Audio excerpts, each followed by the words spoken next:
الحمد للہ وحدہ والصلاة والسلام علی من لا نبی بعدہ۔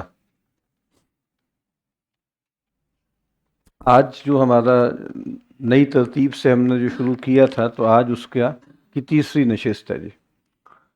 پہلی نشست میں ہم نے بتایا تھا کہ بھئی ہمارا مطمع نظر کیا ہے اور ہمارا نقطہ نظر کیا ہے۔ اچھا، یہ بار بار صفائیاں دینے کی ضرورت کیوں پیش آ رہی ہے کہ ہمیں لگتا ہے کہ اس کی ضرورت ہے، کیونکہ ہمارے ارد گرد ہمارے پیش و عقب میں اتنی صورتحال نازک سی ہے اور اس قدر سخت انتشار کے حالات ہیں، ملکی اور ملی اعتبار سے بھی اور عالمی اعتبار سے بھی۔ اور پھر جیسے مختلف لوگ ہوتے ہیں، ان کے مختلف قسم کے جیسے سٹریسز ہوتے ہیں نا، تو ہوتا یہ ہے کہ جو آدمی جس کا جو ذوق ہوتا ہے وہ چاہتا یہ ہے کہ بھئی سب لوگ بس وہی کام کریں یا وہی چیز کریں۔ مولانا تقی عثمانی صاحب مدد اللہ یہ بات اکثر کہتے ہیں کہ میرے والد محترم مفتی محمد شفیع صاحب علیہ رحمہ یہ کہا کرتے تھے کہ دیکھو، اپنے ذوق کو کبھی دین نہ بنانا۔ ہر آدمی کا اپنا ایک ذوق ہوتا ہے نا، اور وہ دینی ذوق بھی ہوتا ہے، لیکن آدمی اگر یہ چاہے کہ یار وہ سب کے لیے بائنڈنگ ہو، سب کو یہ بات کیوں نہیں سمجھ میں آ رہی، یا اس وقت جو ہے سب سے بڑا مسئلہ تو یہ ہے، سب سے عظیم مسئلہ تو یہ ہے۔ اور وہ آپ نے دیکھا ہوگا کہ بھئی ایک ہم نے جب ٹائم مینجمنٹ وغیرہ کہ ظاہری بات ہے کہ دورے لوگوں کو پڑھنے شروع ہوئے، 90s سے شروع ہوئے، اور پھر باقی معاملات چلتے چلتے اب تو بہت آگے بڑھ گئے، تو وہ ایک اس میں گریڈ بنایا جاتا ہے کہ ایک ارجنٹ اور ایک امپورٹنٹ، ٹھیک ہے نا۔ تو چونکہ ارجنٹ چیزیں اتنی زیادہ ہوتی ہیں، اور اب خاص طور پر الیکٹرانک میڈیا آیا مشرف کے دور میں 2001 سے 10 کی دہائی میں، پھر پچھلے 14-15 سال میں سوشل میڈیا آیا کہ ہر وقت جیسے بریکنگ نیوز ہے، ہر وقت نئی نئی چیزیں ہیں۔ تو اس لحاظ سے ٹھیک ہے، ارجنٹ چیزیں بھی ہیں، ان پر بات کرنی چاہیے، کرتے ہیں بہت سے لوگ، لیکن کچھ چیزیں جیسے شاید زیادہ بنیادی ہوتی ہیں۔ اچھا، اسی کو ہمارے علماء نے اس لحاظ سے کہا کہ جب ہم جیسے کالونائز ہو گئے، تو کالونائز ہونے کی وجہ سے ایک خاص صورتحال ہمارے ساتھ ہوئی، اور اس میں کچھ لوگوں کو لگا کہ اب جیسے یہ زندگی موت کا مسئلہ بن گیا ہے ہمارے لیے، کہ ہم دوبارہ سے جائزہ لیں اپنا۔ اور کئی مرتبہ جیسے اس ایکسپریشن کا یہاں ذکر ہو چکا، بارہا ہو چکا کہ واٹ وینٹ رانگ۔ تو چونکہ یہ اتنا بڑا ٹراما تھا کہ معمولی ٹراما نہیں تھا نا، کہ ہم غالب رہے 1000 برس تک، بر صغیر میں بھی بہت لمبے عرصے تک رہے، اور یہاں ایک ہندو اکثریت کو ہم نے گویا دبائے رکھا۔ یعنی اکثریت تو ہمیشہ ہندو تھی، مسلمان اقلیت میں تھے، لیکن میں نیگیٹو معنوں میں نہیں کہہ رہا، مطلب یہ ہے کہ ٹھیک ہے وہ ہمارے تابع رہے، اور ہم نے بڑی اچھے طریقے سے جیسے ان کو گورن کیا۔ اور احمد جاوید صاحب یہ بات کہتے ہیں، اور لوگ بھی کہتے ہیں، کہ جیسے پلورلزم جس کو کہا جاتا ہے، یا پلورلسٹک سوسائٹی، آج کل آپ کو بتایا اس کا بڑا غلغلہ ہے، ملٹی کلچرلزم، ڈائیورسٹی، ٹھیک ہے، تو یہ بڑے جیسے فیشنیبل الفاظ ہیں۔ تو بر صغیر واقعتاً جس قدر آپ کہیں ملٹی کلچرل تھا، جتنا پلورلسٹک تھا، جتنا ڈائیورسفائیڈ تھا، تو وہ غیر معمولی بات ہے نا۔ اور آپ دیکھیے کہ اتنے سارے لوگ اتنے لمبے عرصے تک ایک صلح باہمی کہہ لیں، ٹھیک ہے، اور آپس میں ایک تعلق کے ساتھ رہتے رہے، اس کو ہم کہتے ہیں سلوک سے رہتے رہے۔ مطلب کہیں کہیں رائے بات کچھ پاکٹس میں کوئی رائٹس ہو گئے، کوئی مسلم ہندو فسادات ہو گئے، کوئی چیز ایسی ہو گئی جس سے لوگ بھڑک اٹھے اور کوئی معاملہ ہو گیا، وہ بہت بڑا علاقہ ہے نا۔ تو لیکن یہ بات کہ بھائی ایک 7 سمندر پار سے ایک جو ہے سفید فام قوم کے جو عیسائی تھی، اور اس وقت بھی تھی، ابھی بھی بہرحال اس کی اکثریت تو کہنے کو اپنے آپ کو عیسائی ہی کہتے ہیں، تو وہ ہم پر غالب آ گئی۔ تو پھر ایک مسئلہ پیدا ہوا کہ اب کیا کرنا چاہیے۔ پھر سید احمد خان سے لے کے پھر آگے بات چلتی چلی گئی، اور پھر آپ دیکھتے ہیں کہ وہ علماء دیوبند، ان کا بھی ایک خاص طرح کا پولیٹیکل فیس سامنے آیا، ریشمی رومال تحریک اور تحریک خلافت، اور جناب جو ہے وہ ترک موالات، ریشمی رومال، یہ سب باتیں ہو رہی ہیں۔ پھر علامہ مشرقی بھی اسی دور میں ہیں، ٹھیک ہے، اور پھر مولانا سید ابو الاعلیٰ صاحب مودودی علیہ رحمہ وہ بھی اسی دور میں ہیں۔ اور پھر جیسے بہت زیادہ خیال ہوا کہ شاید ہم نے دین کو بہت زیادہ کچھ لگتا ہے کہ محدود سا کر دیا، اور آج کل ایک بڑی جیسے ڈیروگیٹو سی ٹرم استعمال ہوتی ہے، پوجا پاٹ، پوجا پاٹ تک اور نماز روزے تک اور مندر مسجد گردوارہ چرچ سینیگوگ تک جیسے مغرب میں ہو گیا، تو ہمارے ہاں بھی ہم نے یہ سمجھ لیا۔ تو اب کیا کیا جائے؟ تو گویا سب سے بڑا مسئلہ تو یہی ہے نا کہ جو ہے وہ آزادی حاصل کی جائے۔ اور پھر کچھ لوگوں کے نزدیک تو جیسے یہ ایک قوم پرستانہ بات بھی تھی کہ ہماری قوم مغلوب ہو گئی تو ہمارے پندار کو اس سے ضرب لگی، اور مسلمانوں کے مفادات جیسے ان کو گزند پہنچنے لگی، تو اب ضروری تھا کہ بھئی آپ کوئی وطن حاصل کریں۔ لیکن اسی میں پھر مولانا ابوالکلام آزاد بھی ہیں، مولانا سندھی بھی ہیں، مولانا مودودی بھی ہیں، حکومت الہیہ، اقامت دین، نظام خلافت، ٹھیک ہے، تو غلبہ دین، اس کا بیانیہ بھی شروع ہوا۔ اور جیسے مولانا مودودی علیہ رحمہ کے بارے میں کہا گیا نا کہ جیسے بہت سے لوگوں کو یہ لگا کہ ہمارے ہاں عبادت کا وہ جو عنصر تھا نا، پرستش والا یا تعلق مع اللہ والا، پرسنل پائٹی والا، محبت والا، وہ تو جیسے رہا غالب، لیکن وہ جو اطاعت کا پیراڈائم تھا نا، اس میں کچھ کمزوری آ گئی۔ اور اطاعت میں بھی جیسے لوگوں نے ریکنسائل کر لیا نا کہ اب چونکہ پولیٹیکلی تو ہم کچھ کر نہیں سکتے، تو اب ہمارے پاس جتنی سپیس رہ گئی ہے ہم اس کو استعمال کریں۔ اور اس طرح کے جملے بھی کہ بھائی جو انگریزوں کے ساتھ ہمیں جیسے کوئی ان کی مخالفت نہیں کرنی چاہیے یا بلا وجہ کی مزاحمت نہیں کرنی چاہیے، وہ ہمیں نماز روزے کی آزادی تو دیتے ہیں، تو اتنی اچھل کود نہ کی جائے اور اتنا جو ہے ہڑبونگ نہ مچائی جائے کہ بھئی وہ بھی جاتا رہے۔ یعنی آپ کبھی پڑھتے رہے نا کہ دیوبند کے حوالے سے کیا معاملات تھے، ندوہ کے معاملات کیا تھے، علی گڑھ کے معاملات کیا تھے، کتنی بڑی کامیابی ہوتی تھی کہ وائس رائے جو ہے وہ جلسے میں آ جائے۔ ابھی میں پڑھ رہا تھا یہ عاشق حسین بٹالوی صاحب کی تاثرات کہ کتنی بڑی کامیابی تھی کہ جو جارج پنجم تھے، پتہ نہیں شاید ان کے ولی عہد آئے تو کسی طریقے سے کچھ ایسا کیا جائے کہ وہ علی گڑھ آ جائیں، تو وہ آ گئے، اور پھر کس نے تقریر کرنی ہے، سپاس نامہ کس نے پیش کرنا ہے، مطلب وہ ایسا تھا نا کہ آج ہمارے لیے وہ بہت اجنبی ہے۔ یعنی ابھی آپ دیکھیں کہ وہ ٹرمپ کی کوئی تعریف کر دی یا فلاں کر دیا تو اتنا ہلڑ مچتا ہے اس پہ، اور مطلب بہت سے نوجوان ہیں اب وہ کیا کریں گے، وہ نتن یاہو کی اور بش کی اور اس کی بش کہہ رہا ہوں، یہ ٹرمپ کی اور شہباز شریف صاحب کی، یا پہلے حافظ عاصم منیر صاحب کی تصویریں لگائیں گے، نیچے آیتیں لکھیں گے، لا تتخذوا اليہود والنصارى اولیاء، ٹھیک ہے، بعضهم من بعض، اور اس طرح کی ساری آیتیں لگا کے کیپشن لگا کے نا ایک عجیب جذباتی سی فضا پیدا کر رہے ہیں۔ تو یہ صورتحال ایسی ہوتی ہے کہ جو تکفیری سوچ کے لیے نا بہت ہی زیادہ، آج کل کے جو حالات ہیں نا وہ تکفیری سوچ کے لیے بہت زیادہ کنڈیوسو ہیں۔ یعنی بڑی آسانی سے آپ ایک تصویر لگائیں اور نیچے ایک آیت لکھیں اور وہ آیت لگا دیں، اور ساتھ خاص دقت آمیز قسم کی وہ بناتے ہیں نا لوگ ٹک ٹاک یا پتہ نہیں کہاں کون سے سافٹ ویئر ہوتے ہیں، گھونگ بھی چل رہا ہے اور کبھی کوئی رو رہا ہے کوئی ہنس رہا ہے۔ تو یہ میں بتا رہا ہوں کہ آج لگا کہ بھئی 3 جملے بول دیے، 4 جملے بول دیے تو قیامت آ گئی۔ آپ وہاں اس وقت دیکھیے گا بڑے بڑے علماء، وہ شمس العلماء کا لقب پا رہے ہیں، کیسی کیسی مداحی کر رہے ہیں۔ شبلی کیا کہہ رہے ہیں، شبلی کے جو مخالف ہیں علامہ فاروق چڑیا کوٹی، وہ کیا کہہ رہے ہیں۔ تو مطلب وہ آپ کو لگے گا نا کہ یہ کیا، یہ ایسا ہوا تھا، کیونکہ ہمیں پتہ ہی کچھ نہیں نا اپنی تاریخ کا، اور یہ تاریخ کوئی بہت پرانی تو نہیں ہے، یہ کوئی 125 سال پہلے یہ ہو رہا تھا تب، ٹھیک ہے، 100 سال 125 سال پہلے تک یہ سب معاملات ہو رہے تھے۔ تو میں بتا ہی رہا تھا نا کہ اس وقت بھی یہ مسئلہ پیدا ہوا کہ اس وقت یہ ضروری ہے۔ اچھا، جب یہ مولانا مودودی صاحب نے اور لوگوں نے یہ باتیں کرنی شروع کی، یا آج تک بھی وہ معاملات چل رہے ہیں، تو علماء کی طرف سے ایک بات کہی جاتی ہے کہ دیکھیں، ایک ہیں دین کے مستقل تقاضے، وہ تو وہی ہیں کہ بھائی علوم نبوت اس کا تسلسل ہو، اجماع کا تسلسل ہو، مسلمانوں کے اندر دینی علم مذہبیت رہے۔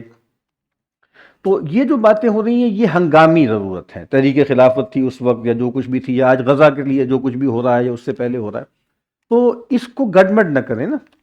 یعنی وہ جو کام ہے وہ مستقل کرنے کا ہے، یعنی وہ مہدی آ جائیں گے تب بھی کرنا ہے، دجال ہوگا تب بھی کرنا ہے، مسلمان انتہائی مغلوب ہوں گے تب بھی کرنا ہے، مسلمان انتہائی طاقت میں ہوں گے تب بھی کرنا ہے، ٹھیک ہے۔ تو مسجد، مدرسہ، اور اس زمانے میں خانقاہ بھی تھی، اور ایک معاشرت اور قضا اور باقی سارے معاملات جو ہیں وہ چلیں گے. ٹھیک ہے.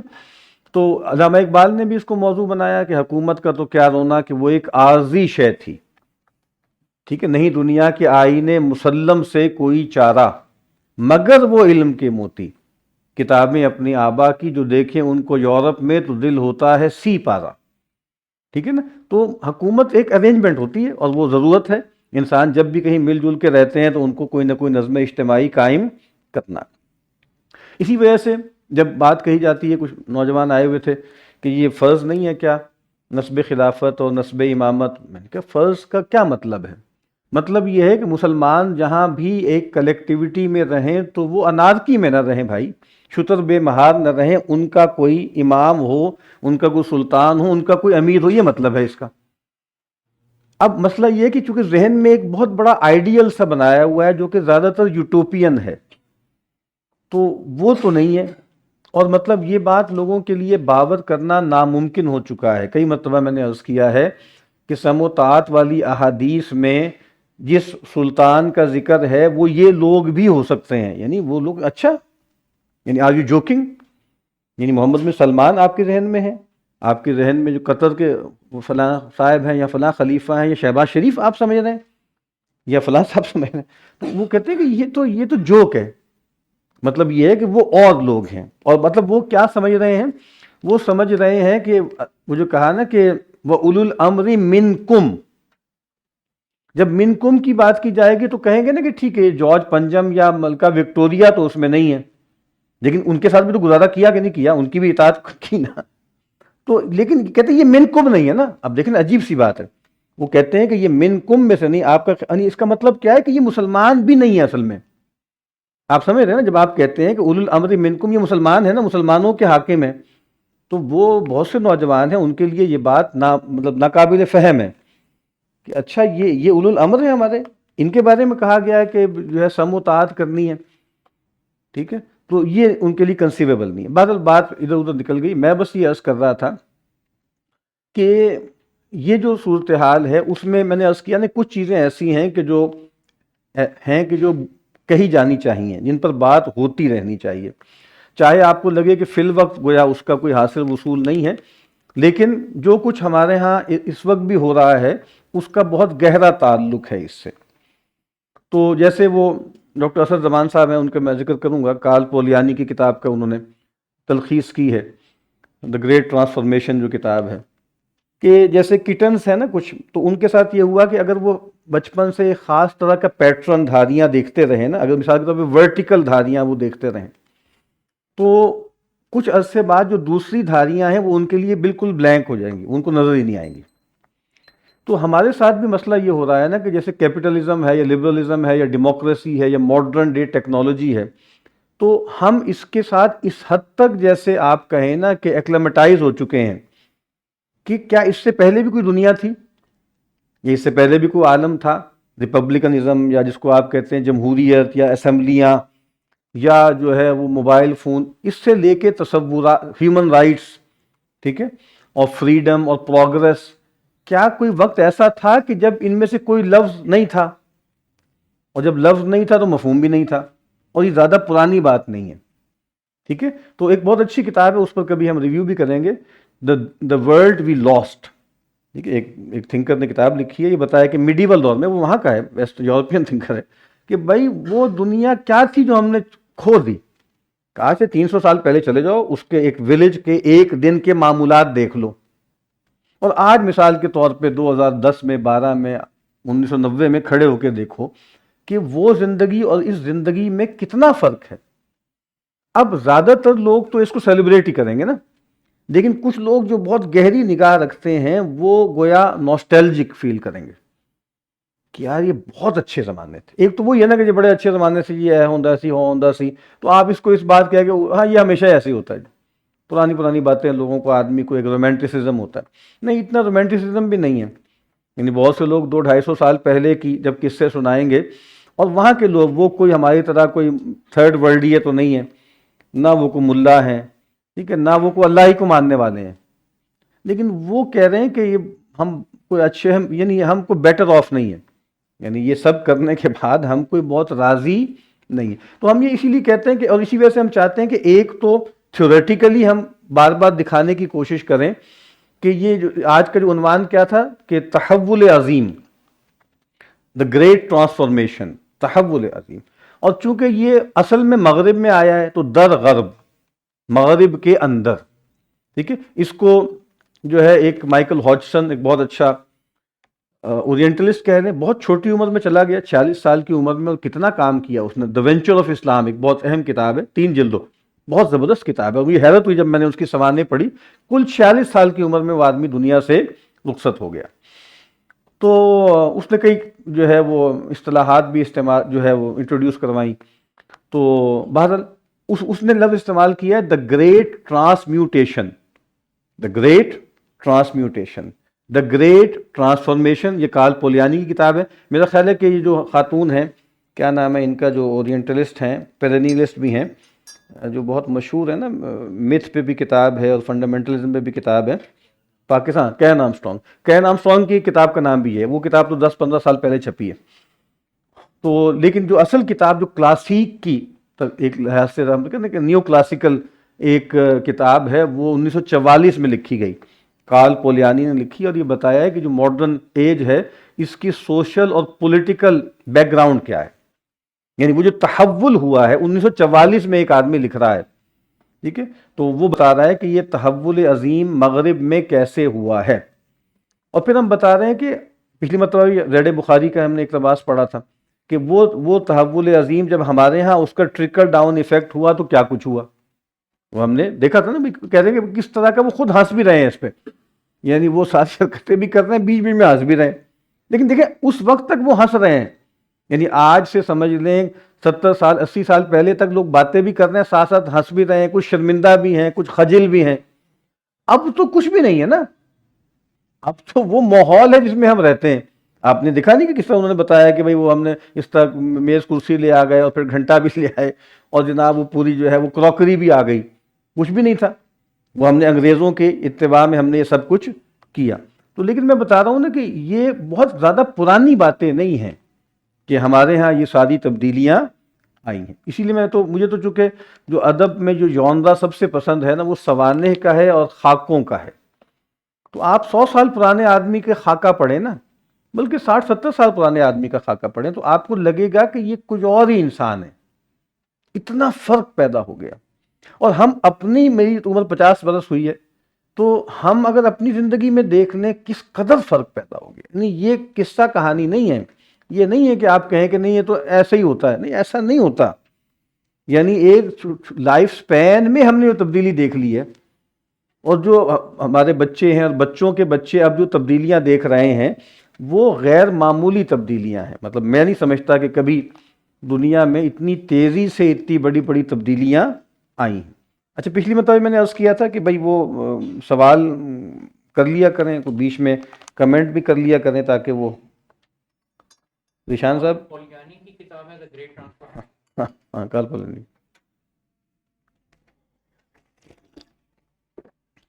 اب ذیشان صاحب کو اس قدر دبایا گیا ہے نا کہ ان کے بالکل سب کچل گئے ہیں. سارے مسئلے جو تھے نا سوال کرنے والے، بالکل ان کو کچل کر دی. یہ فرض کفایہ ادا کرتے تھے سب کی طرف سے.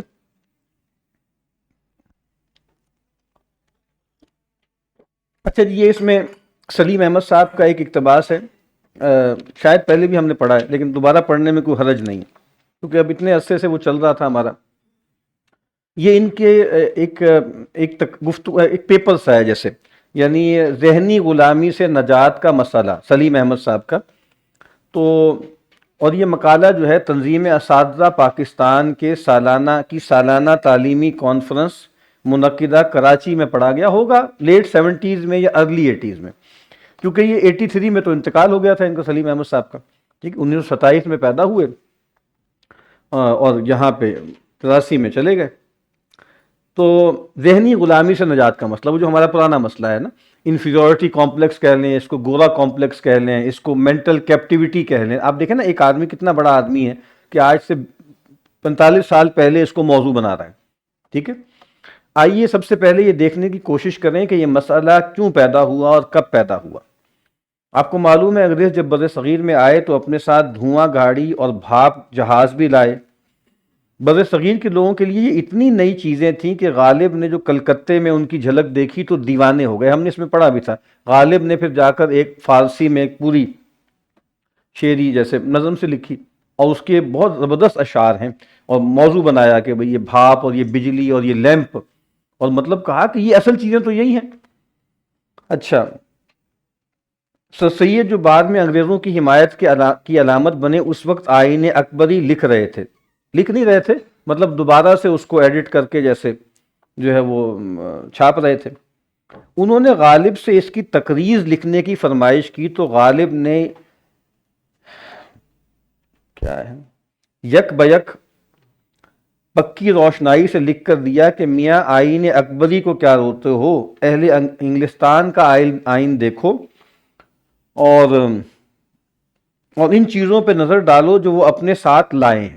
دیکھیں اس پہ بات کریں، جیسے آج کیا کہا جاتا ہے، آپ سے کہا جا رہا ہے بھائی ذرا علم کلام کو دیکھو، اور یہ دیکھو کہ ذات و صفات کا مبحث کیا ہے، اور یہ دیکھو کہ بھئی حسن و قب عقلی ہوتا ہے کوئی شرعی ہوتا ہے۔ کیا چھوڑو یار، اس کو اے آئی پہ بات کریں، روبوٹکس پہ بات کریں، تو بات بدلی تو نہیں ہے نا۔ آج بھی آپ یہ کہتے ہیں نا، یہ کیا آپ ماضی کے مزار پوچھتے پھر رہے ہیں، وہ دفع کرو یار، اس کی کوئی ریلیونس ہے؟ بالکل ریلیونس ہے۔ حسن و قب ہی کا مسئلہ اس وقت بھی موریلٹی کا سب سے بڑا مسئلہ آج بھی وہی ہے، ریلیونٹ نہیں۔ ہم عقیدہ تحاویہ پڑھتے ہیں تو ہمیں پتہ لگ جاتا ہے کہ اس کی کتنی ضرورت ہے اس وقت پڑھنے کی، سب کو پڑھنا چاہیے، اور کس قدر اس کی اگر آپ وہ پڑھ لیں تو کس قدر آپ کے جو ہے مسائل حل ہو سکتے ہیں۔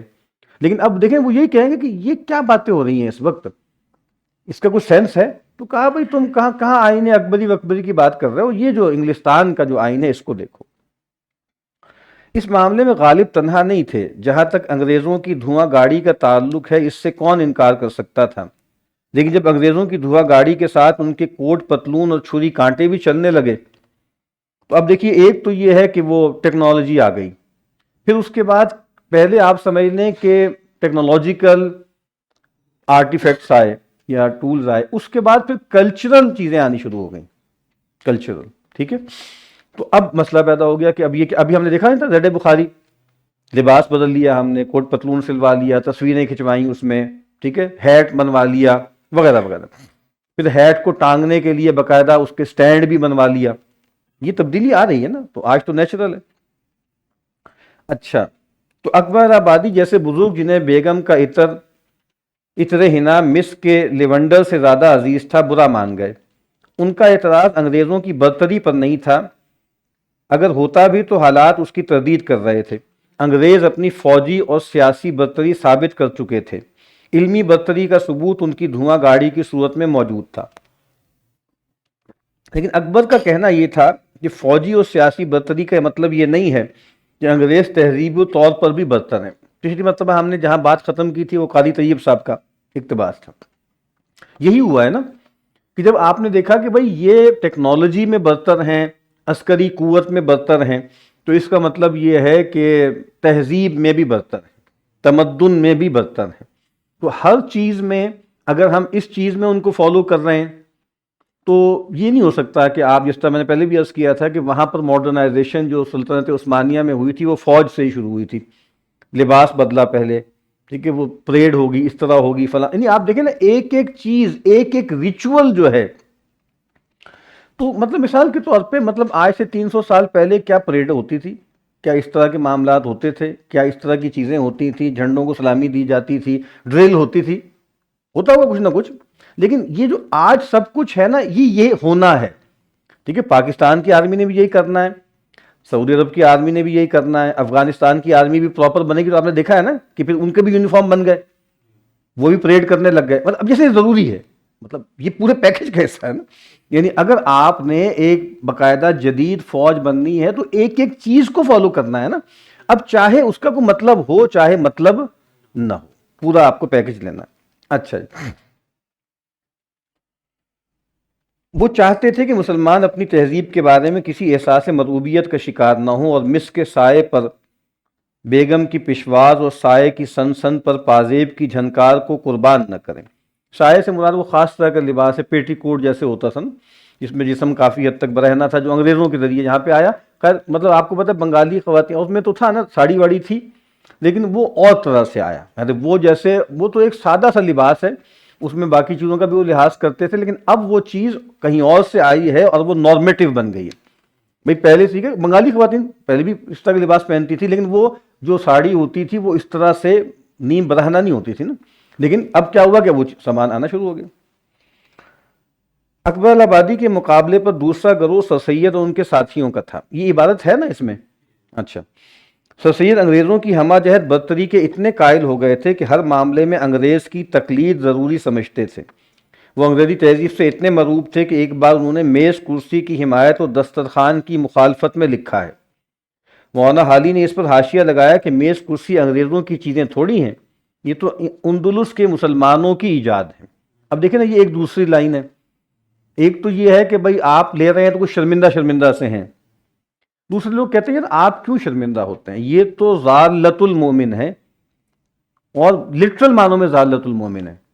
ٹھیک ہے، میں ہمیشہ اس موقع پر مجھے وہ ایکسپریشن یاد آ جاتا ہے سیدنا یوسف کے بھائیوں کا، ٹھیک ہے، کہ جب انہوں نے کیا کہا تھا، جب دیکھا نا کہ بھئی غلہ بھی مل گیا، پونجی بھی ساتھ آ گئی، تو کیا کہا، ہاذہ بضاعتنا ردت الینا، ہاذہ بضاعتنا ردت الینا، یہ ہماری پونجی تھی جو ہمیں لوٹا دی گئی۔ تو مثال کے طور پہ ہمارے یہاں سے انیشیٹ ہوئی تھی، پھر وہاں چلی گئی۔ جیسے مجھے یاد ہے میں نے ایک کچھ کورسز کی کلاسیں پڑھی، بہت ہو گئے، بہت پڑھے لکھے آدمی تھے، اعجاز اکرم صاحب، اعجاز اکرم، ہاں، ڈاکٹر اعجاز اکرم، جو رحمۃ للعالمین کی آپ کو پتہ ہے نا، جب اتھارٹی بنی تھی تو اس کے فاؤنڈر بنائے گئے تھے، چیئرمین، پھر وہ کنٹروورشل ہو گیا، ان کو ہٹانا پڑا۔ تو وہ ان کی اسی طرح تھی، کلچر پہ جیسے کورس تھا، تو وہ یہی تھا کہ دیکھیں اس وقت جو آپ کو مثال کے طور پر جو شیشہ اس وقت نیا تھا، آیا تھا نا، پاکستان میں بھی شیشہ وہ جو پیا جاتا ہے، تو کہتے ہیں جی اب وہ آ رہا ہے جیسے ویسٹ سے آ رہا ہے۔ اچھا، گیا وہ مراکش و تیونس سے تھا، مراکش و تیونس سے ویسٹ گیا، ہمارے ہاں وہاں سے آیا، جو تو اہم نقطہ ہے نا کہ ہم نے ان سے نہیں لیا، وہ اب وہاں کے بھی جو نوجوان بچے بچیاں جب اس کو اختیار کریں گے تو شاید بھول جائیں گے کہ یہ ہمارا تھا۔ تو کچھ چیزیں ایسی ہیں نا کہ بھائی جو مطلب وہاں سے ٹکرا کے جب آئیں تو ہم نے ان کو سران کو بھی بٹھایا، وہ تھی شاید ہماری ہی، لیکن بادل یہاں پر اب یہ یہاں جو باتیں کی جا رہی ہیں یہ مروبیت کی وجہ سے کی جا رہی ہے نا، یہ اور وجہ سے کی جا رہی ہے کہ بھائی یہ جو ہیں یہ گویا مسلمان اندلس کے مسلمانوں کی ایجاد ہے۔ اس رویے کو یاد رکھیے، یہ پورا ایک آپ سمجھ لیں کہ ایک موقف ہے نا، ایک تو یہ ہے کہ ٹھیک ہے لینی چاہیے، کوئی مسئلہ نہیں ہے، کسی اور کی چیز اچھی ہو تو لے لیں، دوسرا یہ ہے کہ بھئی کسی اور کی نہیں ہے، وہ ہماری ہی ہے۔ جیسے یہ بات تو بہت عام ہے نا کہ مغرب نے جو دنیا کو ایکسپلور کیا، جو ایکسپلائٹ کیا، یا تسخیر کائنات، یا جو کچھ بھی کیا، یہ اس کے جو اصول تھے وہ انہوں نے ہم سے لیے، ہم نے انیشیٹ کیا تھا، ہم نے چھوڑ دیا، انہوں نے ہم سے لے لیا، تو ہم اگر ان سے دوبارہ سے وہ لے لیتے ہیں تو ہم کوئی ایلین چیز نہیں لے رہے۔ تو مطلب یہ ہے کہ گلٹی ہونے کی ضرورت نہیں ہے بلا وجہ میں، ایک ڈبل کانشیسنس کی ضرورت کوئی نہیں ہے، کسی ایمبیولنس کی ضرورت نہیں ہے کہ دو جذبیت ہو، یکسو ہو، مطلب ہر دو صورت میں ٹھیک ہے، چاہے وہ آپ کی نہیں تھی کسی اور کی تھی تب بھی ٹھیک ہے، اور اگر آپ کو بتا دیا جائے وہ آپ ہی کی تھی تو وہ جو ایک خلجان تھا وہ بھی ختم ہو جائے گا، ٹھیک ہے۔ اس کا تجزیہ آگے آتا ہے، پتہ نہیں ہم سر سید کو ذہنی غلام کہیں گے یا نہیں، لیکن ان پر اکبر کا اعتراض یہ تھا کہ وہ مسلمانوں پر مغربی تہذیب کو مسلط کرنا چاہتے ہیں۔ اب ایک بات مسلمانوں کی تہذیب کے بارے میں، لباس، نشست و برخاست کے طریقے، دسترخوان اور کھانے پینے کے آداب، تہوار اور نکاح اور شادی کے معاملات، اور بچے کان میں آذان دینے سے میت کی نماز تک کے تمام اوضاع کسی نہ کسی طرح اسلام سے وابستہ ہیں۔ اب یہ جیسے کرٹیک کر رہے ہیں، بیچ میں سلیم احمد صاحب کرٹیک کر رہے ہیں، یہ تہذیب اوپر سے نیچے تک ایک کل ہے جس کے تمام اجزاء ایک دوسرے سے اس طرح مربوط ہیں کہ اس کے کسی جز کو اس کے کل کو نقصان پہنچائے بغیر الگ نہیں کیا جا سکتا۔ یہ بہت اہم بات ہے، یعنی یہ بات کسی بڑے عالم دین کو یا اکثر علماء کو کہنی چاہیے تھی، یا ان کو اس بات کی سمجھ ہونی چاہیے تھی، لیکن نہیں ہے، بدقسمتی سے اس وقت بھی نہیں تھی، آج بھی بہت سو کو نہیں ہے یہ والی جو ریئلائزیشن ہے۔ یہ اب ایک لفظ بہت چل پڑا ہے نا، تہذیبی شعور، فیشنیبل ہے لیکن ہے صحیح کچھ نہ کچھ اس میں بات، یہ تہذیبی شعور ہے. یہ سلیم احمد جس کا ذکر کر رہے ہیں کہ بھائی بات سادہ نہیں ہے. ایک یہ نہیں ہے کہ آپ نے جو چھری کانٹے سے کھانا شروع کر دیا، اس کے ساتھ پورا ایک نیا پرسونا بنے گا. موبائل فون کوئی ڈیوائس نہیں ہے، یہ آپ کی شخصیت کو بدل دے گی. اور ہم سب اس کا مشاہدہ کرتے ہیں، یعنی یہ کوئی ایسی تھیری کی بات تو نہیں ہے. جو آدمی بھی اسمارٹ فون استعمال کرتا ہے وہ خاصا مطلب پریشان بھی ہے بار بار، اور مطلب گلٹی ہے باقاعدہ. اس کو محسوس ہو رہا ہے کہ بہت گڑبڑ ہو گئی ہے، لیکن اس قدر ایڈکشن ہے کہ نکل بھی نہیں پا رہے. لیکن ریئلائزیشن ہے، مطلب وہ یہ بات ہے نا کہ جسے کہتے ہیں نا کہ کچھ ہم نے کھو دیا، کچھ ہم نے کھو دیا. اب اس کا احساس بھی ہے، مستقل بھی ہے، پھر اس کو ہم جسٹیفائی بھی طرح طرح سے کر رہے ہیں، ادھر ادھر کی باتیں کر کے. نہیں یہ ٹھیک ہے، فائدے بھی تو دیکھو کتنے ہیں، اور کیا ہوتا ہے، یہ نہ ہوتا تو کیا ہوتا، اور فلاں کیا نہ ہوتا، اور بہرحال یہ تو اب مجبوری ہے وغیرہ وغیرہ. لیکن ہر آدمی بہرحال اگر اس کا ضمیر زندہ ہے نا تو وہ محسوس کر رہا ہے کہ یار کافی گڑبڑ ہو گئی، کافی گڑبڑ ہو گئی. اچھا، میں یہ نہیں کہہ رہا کہ خدا نہ خواستہ کوئی آدمی اس میں غلط کانٹینٹ دیکھتا ہے، غلط صحیح کی بات نہیں ہے. جتنا اس نے ہمیں آکوپائے کر لیا ہے وہ ایب نارمل ہے، بہت زیادہ ایب نارمل ہے. ٹھیک ہے نا، مطلب بالکل ہم جیسے ایک دوسرے سے غیر متعلق ہو گئے. اچھا، تو چنانچہ اس زمانے کی بحثوں میں یہ حدیث مسلسل بیان کی جاتی تھی کہ جو کسی دوسری قوم سے مشابہت اختیار کرے گا اس کا حشر اسی قوم کے ساتھ ہوگا. میں نے عرض کیا تھا قاری طیب قاسمی صاحب کی پوری کتاب کا یہی ٹائٹل ہے، مسلمانوں کا تہذیب و تمدن یا التشبہ فی الاسلام. لباس سے بات شروع ہوگی اور پھر جیسے وہ بات آگے جائے گی. اس لیے عام مسلمان سر سید پر صرف یہی اعتراض نہیں کرتے تھے کہ وہ مذہب میں نیچریت پھیلا رہے ہیں. ٹھیک ہے، وہ آپ سمجھ لیں کہ جو نیچرلزم تھا. پچھلے دنوں ہم یہ عقیدہ پڑھ رہے تھے تو میرے ذہن میں ایک بات ایسی آئی، بدعت کی بات ہوتی ہے. تو جب بھی بدعت کی حدیث ہم پڑھتے ہیں، پڑھاتے ہیں، تو من احدث فی امرنا ھذا ما لیس منہ فہو رد. تو میں اس وقت یہ عرض کرتا ہوں کہ اصلاً بدعت کا اس امت کی ابتدائی دور میں جو بدعتیں تھیں وہ اعتقادی تھیں، وہ عملی نہیں تھیں. جتنے بھی یہ فرق ہیں، ٹھیک ہے، مطلب وہ روافض ہوں، وہ نواسب ہوں، وہ معتزلہ ہوں، وہ جبریہ، قدریہ، جہمیہ، ٹھیک ہے، حشویہ وغیرہ وغیرہ، یہ سب مبتدعین ہیں نا اہل سنت کے پیراڈائم میں. تو وہ بدعت کون سی تھی؟ سب اللہ والے لوگ تھے، سب نمازیں پڑھتے تھے.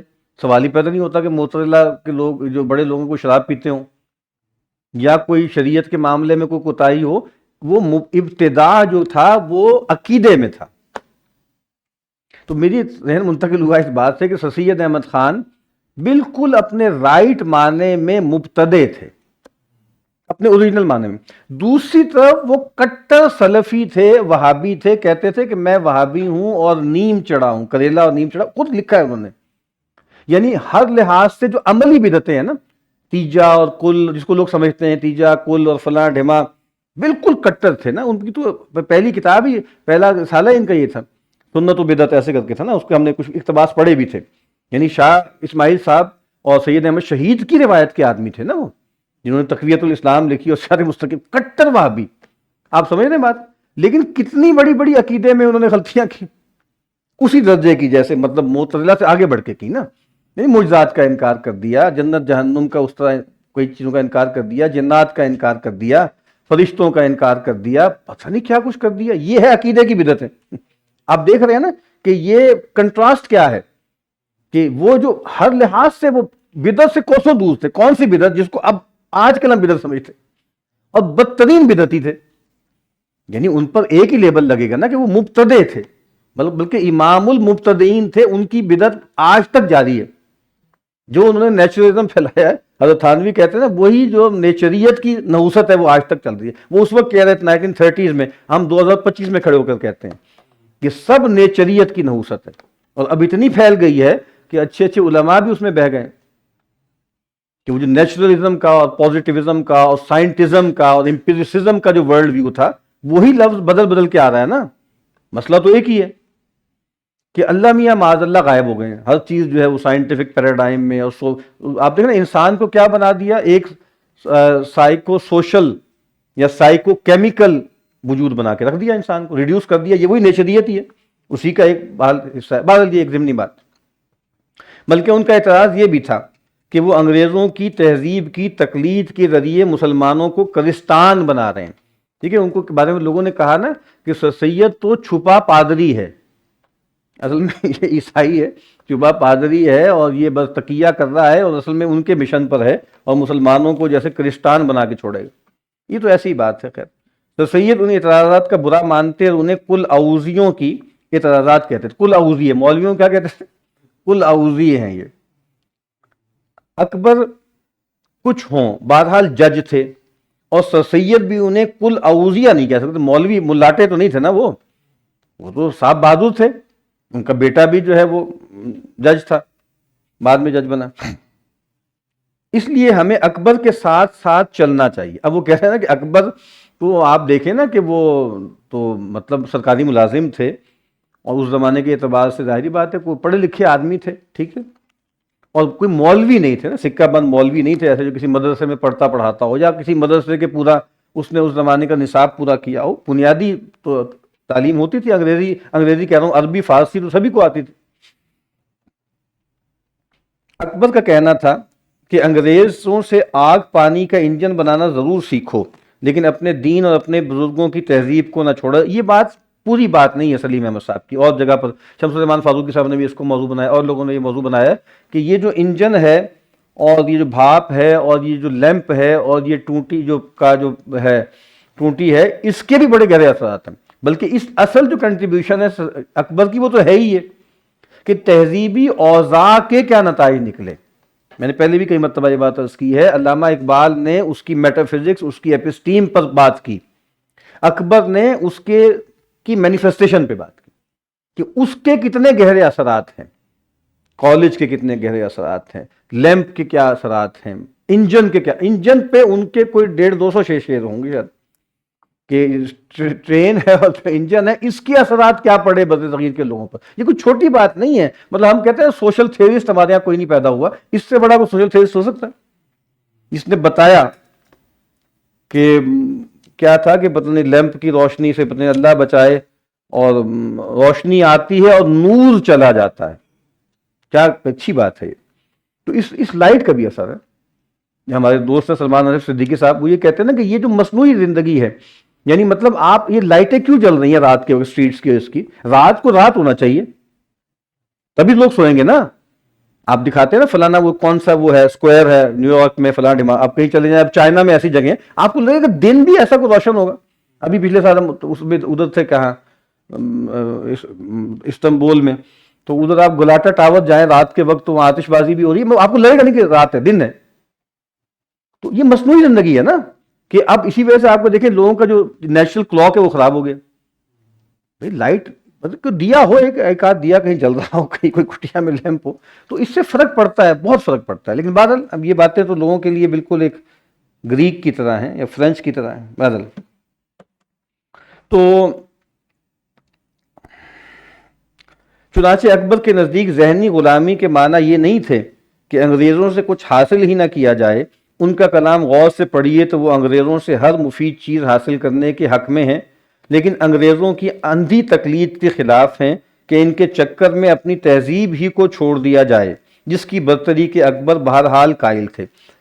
کئی مرتبہ میں نے عرض کیا ہے، ڈاکٹر محمود احمد غازی علیہ رحمہ بڑے آدمی تھے، اور پرانے تھانہ بھون کے جہاں ان کا خاندان تھا.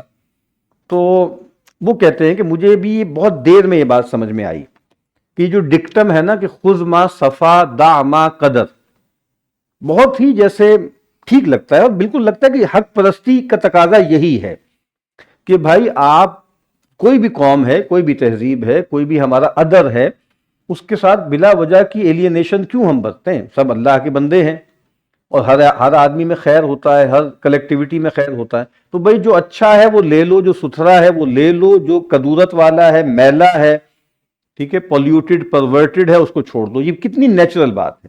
کہتے نہیں مجھے اس کا تجربہ ہوا، اپنے آخری عمر میں بتایا انہوں نے کہ میں فلاں کانفرنس میں گیا اور میں نے وہاں جو باتیں کی تو وہاں بہت بڑے بڑے مستشرقین آئے ہوئے تھے. انہوں نے کہا کہ نہیں یہ نہیں ہوگا، اور جو ان کی میں نے باتیں سنی تو مجھے بھی یہ ریئلائزیشن ہو گئی کہ یہ نہیں ہو سکتا. کم از کم مسلمانوں کا اور جدید مغربی تہذیب میں یہ تعلق نہیں ہو سکتا، ہو ہی نہیں سکتا نا. یعنی آپ نے ایک، وہ تو انہوں نے شاید یہ بات کہی کہ نہیں کہی، لیکن انہوں نے ایک ایسا آرڈر بنا دیا ہے کہ ایک جبر کی طرح مسلط ہے سب پہ. کیسے کہیں، مطلب کیسے ہو سکتا ہے کہ انتخابات نہ ہوں؟ یہ کیسے ہو سکتا ہے کہ انتخابات، یہ کیسے ہو سکتا ہے کہ بھائی لڑ کے آپ نے حکومت لے لی ہو؟ یہ تو ہم تو ان کو مانتے ہی نہیں مانتے نا. اب تو خیر قصہ اور ہی شروع ہو گیا طالبان کے ساتھ، بس نہ چلے، کچھ عرصے پہلے تک یہ بات کہنا تو آسان تھا نا. یہ کون سی حکومت ہے؟ ہم تو مانتے ہی نہیں. کیا یہ الیکشن کے ذریعے آئی ہے؟ تو کیا حکومتیں الیکشن کے ذریعے آتی تھی پہلے؟ اچھا اگر وہ کہہ رہے ہیں کہ مثال کے طور پہ ہم نے خواتین کو یہ چیزیں نہیں پڑھانی ہے، ابھی مشکل میں ہے، اس کے بعد کھولیں گے دیکھیں گے کیا کرنا ہے، یہ کیسے ہو سکتا ہے؟ ناممکن بات ہے. یعنی ممکن کیسے ہے کہ آپ کہیں کہ جی عورتوں کو تعلیم نہیں دینی یا فلاں تعلیم نہیں دینی؟ یہ آپ نے سوال ہی کیسے اٹھایا؟ یہ ناممکن بات ہے. اب اس کا مطلب کنسیویبل نہیں ہے نا یہ باتیں. تو یہ کیا، یہ جبر ہے کہ یعنی you can not think otherwise. بس جو انہوں نے نارم بنا دیا، جو نارمیٹیوٹی بنا دی، اس کے خلاف نہیں جا سکتے.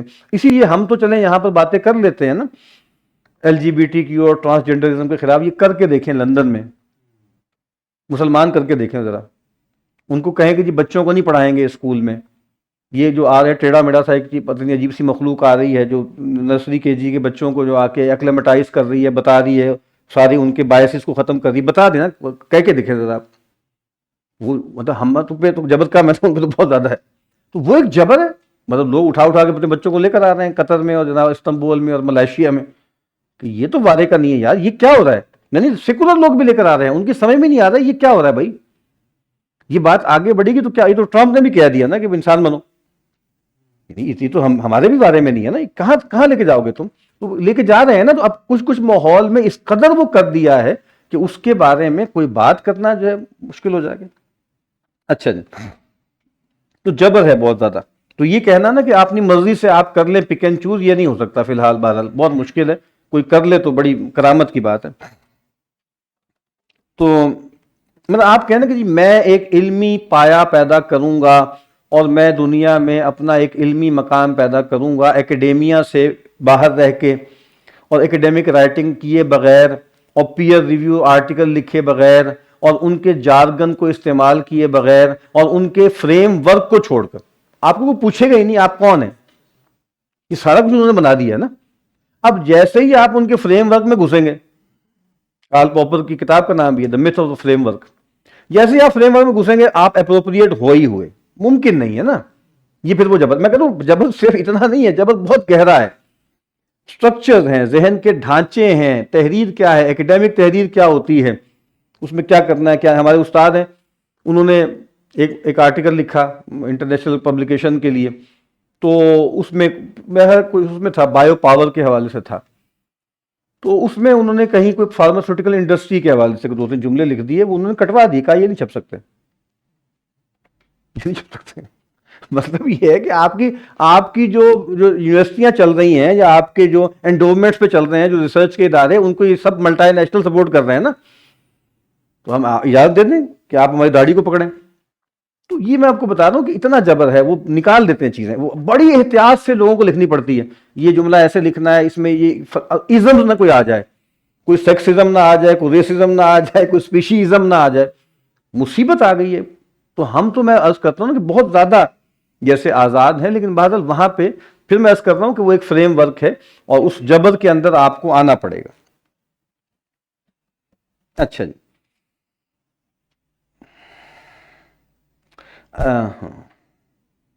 اس کے معنی یہ ہوئے کہ اکبر کے نزدیک ذہنی غلامی کے معنی انگریزوں یا مغرب کی اندھی تقلید ہے، اور میرے نزدیک ذہنی غلامی کی یہ تعریف درست ہے.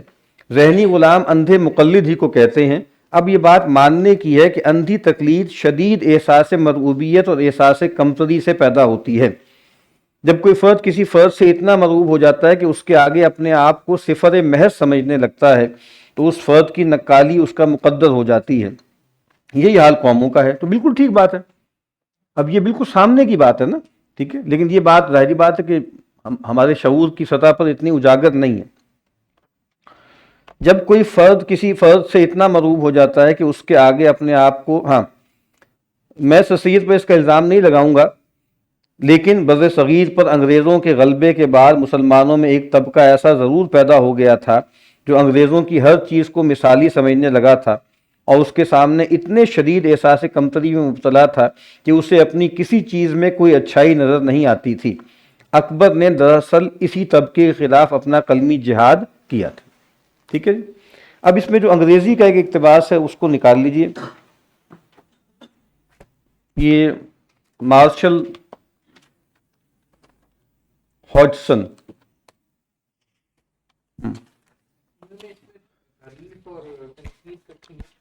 کس میں سلیم احمد صاحب؟ ہاں دیکھیے بات یہ ہے نا کہ یہ چونکہ ایک پبلک لیکچر ہے، بیسیکلی پبلک لیکچر ہے، تو اس میں ظاہر ہے کہ وہ جیسے ایک پبلک انٹلیکچوئل کلام کرتا ہے نا، اس طرح کلام کرتا ہے، اور یہ تجزیہ کر رہے ہیں کہ بھائی جب یہ ہوا تھا، یعنی کیونکہ ان کو کہا گیا ہوگا کہ بھائی فلاں سیمینار ہو رہا ہے یا اس کا ٹاپک ہے ذہنی غلامی، ٹھیک ہے، تو ذہنی غلامی سے نجات کیسے حاصل کرنی ہے، تو وہ بتا رہے ہیں کہ اس کے بیک گراؤنڈ کو دیکھیں کہ خاص طور پہ بر صغیر میں ہمارا جو لوکیل ہے اس کے اندر یہ تبدیلی کیسے آئی۔ یہ مارشل ہاڈسن ہے، میں نے عرض کیا کہ بہت فاضل آدمی تھے، یہ 1922 میں پیدا ہوئے اور 1968 میں فوت ہو گئے، 46 برس زندگی، اور ان کی 3 کتابیں، وینچر آف اسلام کے نام سے 3 ضخیم کتابیں ہیں، اور وہ مطلب ایسی کتاب ہے کہ آج بھی نمائندہ کتاب ہے، یعنی اسلام اور اسلامی تہذیب اور اسلامک ہسٹری کے اوپر آج بھی جیسے وہ سند کی حیثیت رکھتی۔ تو یہ ان کی ایک جو ہے تحریر ہے، اس میں سے کچھ اقتباسات کاٹے ہوئے ہیں، اور وہ جو پورا پروسیس ہے وہ اس کو جیسے GWT کہتے ہیں، ایکرونیم بھی انہوں نے بنایا ہوا ہے، دا گریٹ ویسٹرن ٹرانسمیوٹیشن، ٹھیک ہے، جس کو ٹرانسفارمیشن، ٹرانسمیوٹیشن، اور اسی کو میں نے کہا کہ تحول عظیم، تحول عظیم در غرب، یہ باتیں بارہا عرض کی گئیں یہاں، یہ ایک مستقل موضوع ہے، پھر دوبارہ دیکھ لیں، ایک اور اینگل سے دیکھ لیں، ٹھیک ہے۔ Between about 1600 and about 1800, there took place in Western Europe a general cultural transformation. This transformation، اب دیکھ رہے ہیں مغرب میں بھی کب آئی ہے وہ، ٹھیک ہے نا، مطلب مغرب میں بھی ہمیشہ سے نہیں تھی نا، میں پھر عرض کرتا ہوں کہ ہم ہر چیز کو گیون کے طور پہ لے رہے ہیں اور پریگمیٹیکلی بات کرتے ہیں۔ دیکھیں اب یہ ہے نا، اب جب یہ ہے تو بس اسی میں لیو کرنا ہے نا، اس کو کانٹیسٹ کرنا بے وقوفی ہے۔ Kindred spirit established likewise unprecedented norms in human social relations. ایک والٹر لپ مین ہے، ایک کرسچن تھنکر، میرا خیال ہے شاید 40-50 سال پہلے مرا ہوگا، اس کی ایک کتاب ہے بہت اچھی، کبھی اس پہ بات کریں گے، A Preface to Morals۔ اس میں وہ ایک ٹرم استعمال کرتا ہے، the acids of modernity، the acids of modernity. علامہ اقبال نے تعلیم کے تیزاب کا ذکر کیا تھا، تعلیم کے تیزاب میں ڈال اس کی خودی کو، ہو جائے ملائم تو جدھر چاہے ادھر پھر۔ تو ایسڈ آف ماڈرنٹی میں کئی بیان کیے، ان میں سے ایک ہے دا ریوولٹ اگینسٹ اتھارٹی، یہ بالکل ایک نئی چیز پیدا ہوئی، اتھارٹی کے خلاف بغاوت کرنا۔ تو جب ہم حدیث جبریل پڑھاتے ہیں تو وہاں پر بھی ہم اس کا ذکر کرتے ہیں، یہ جملہ تو نہیں بولتے، ان تلد الامۃ ربتہا، کبھی آپ اس کی تفصیل پڑھیں تو آپ کو پتہ لگ جائے گا۔ یعنی میں تو بات بتاتا ہوں کہ کنفیوشس نے کہا تھا کہ 5 رولز ہیں، فیلیل پائٹی، اور خاص اس کا تھا نا ایک سوشل سٹرکچر، مثال کے طور پہ والدین اور اولاد، شوہر اور بیوی، بڑے بھائی اور بڑے سبلنگز اور چھوٹے سبلنگز، استاد اور شاگرد، حاکم اور رعایا، سماج ان رولز پہ چلتا ہے نا۔ تو آپ دیکھتے نہیں ماڈرنٹی نے ان سب کو ٹاپل ڈاؤن کر دیا، ریوولٹ ہے نا، یعنی اولاد کھڑی ہوگی والدین کے سامنے، اور عورتیں کھڑی ہوگی مردوں کے یعنی شوہروں کے سامنے، رعایا کھڑی، ہر طرف یہی ہو رہا ہے نا، ہر طرف یہ ہو رہا ہے۔ یہ بالکل وہ جس کو طبقاتی کشمکش کہا جاتا ہے نا، یعنی مارکسزم کا تو ہے ہی ہے کہ بھئی اس کو تیز کرو، جدوجہد تیز کرو، اس کو بڑھاؤ، اس کو آنچ دو، کہیں ڈیفیوز نہ ہو جائے، کہیں ڈسالو نہ ہو جائے، اس کو زندہ رکھو، اس کو بھڑکاؤ، بار بار اجاگر کرو۔ تو یہ جو طبقاتی کشمکش ہے، ایک تو طبقے وجود میں لے آئے، سرمایہ دار اور مزدور اور جناب مرد اور عورت اور جناب حاکم اور فلاں کرا۔ میں نے کہیں پڑھا تھا، ٹائن بھی نے کہا تھا کہ 20ویں صدی عیسوی میں یا مغرب میں اس سے پہلے 2 چیزیں پیدا کی ہیں، ایک سٹیٹ، ایک society, modern state, modern society, یہ بہت قریب کا واقعہ ہے، یہ بالکل ایک نئے تصورات ہیں۔ بہرحال اچھا جی، These events did not constitute the transformation I am speaking of. They were its most obvious early consequences. یہ consequences ہیں، اصل میں تو جس طرح میں کئی مرتبہ ایک تھنکر کا ذکر کر چکا ہوں، کتاب کا بھی ذکر کر چکا ہوں، ریچرڈ ویور، ایک امریکن کنزرویٹو تھنکر تھا، اس کی کتاب شاید 1940s میں چھپی تھی، اس کا ٹائٹل بہت اچھا ہے، وہ جگہ جگہ استعمال ہوتا ہے کہ آئیڈیاز ہیو کانسیکوینسز. کچھ آئیڈیاز ہوتے ہیں جو کانسیکوینس کرتے ہیں، تو کہا یہ کانسیکوینس ہے، یہ بنیاد نہیں ہے. The same generation that saw the industrial and French revolutions saw a third and almost equally unprecedented event, the establishment of European world hegemony. اسی کے ساتھ ہی کولونائزیشن، خاص طور پہ اس کا سیکنڈ فیز شروع ہوا. کئی مرتبہ یہاں بات ہو چکی، پہلا فیز تھا سیٹلر کولونیزم کا، جس میں پورچوگیز تھا، اس میں ہالینڈ تھا، اس میں اسپین بڑے پلیئرز تھے نا. لیکن یہ جو سیکنڈ والا ہے نا، انڈسٹریل ریولوشن کے ساتھ ٹچ کر رہا ہے، یہ جس میں فرانس اور آپ سمجھ لیں کہ فرانس اور گریٹ برٹن اور پھر اٹلی وغیرہ، لیکن مین بنیادی پلیئر اس میں یہ تھے. ساتھ ہی یہ بھی آ گیا، کیا ہے؟ Western European world hegemony. اب دیکھ رہے ہیں نا وہاں ایک تبدیلی آ رہی ہے، اور پھر اس تبدیلی سے کمک پا کر وہ دوسروں پہ حملہ کر رہے ہیں، ایشیا، مڈل ایسٹ اور افریقہ پر طاقت کر رہے ہیں، ٹھیک ہے، تاراج کر رہے ہیں. The Western transmutation can be described as consisting primarily in transformations of culture in three main fields: the economic, the intellectual and the social. اب یہ بہت اہم بات ہے، جو تبدیلی آئی ہے، یہ تحول ہوا ہے، تین بنیادی جگہوں پہ ہوا ہے، ٹھیک ہے. ایک تو جیسے معیشت میں ہوا ہے، ایک جو ہے وہ انٹلیکٹ میں ہوا ہے، اور ایک جو ہے وہ سماج میں ہوا ہے.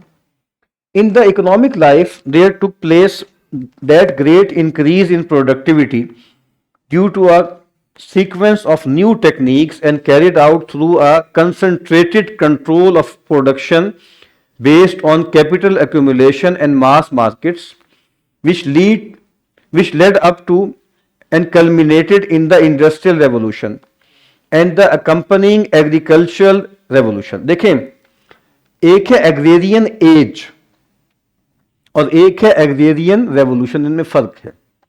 جو ایگریرین ریولوشن ہے وہ انڈسٹریل ریولوشن کے بعد آیا ہے. یعنی یہ جو ہے نا کہ جو میس اسکیل پہ کراپ نکال رہے ہیں، اتنی ییلڈ نکال رہے ہیں. آج بھی ہمارے یہاں کہا جاتا ہے کہ بھائی یہ بارڈر ہے، اس سے ادھر جو ہے جو پاکستانی پنجاب ہے اس میں اتنی کم ییلڈ ہے، اور وہاں جو مشرقی پنجاب ان کا ہے اس کی کتنی کئی گنا زیادہ ہے.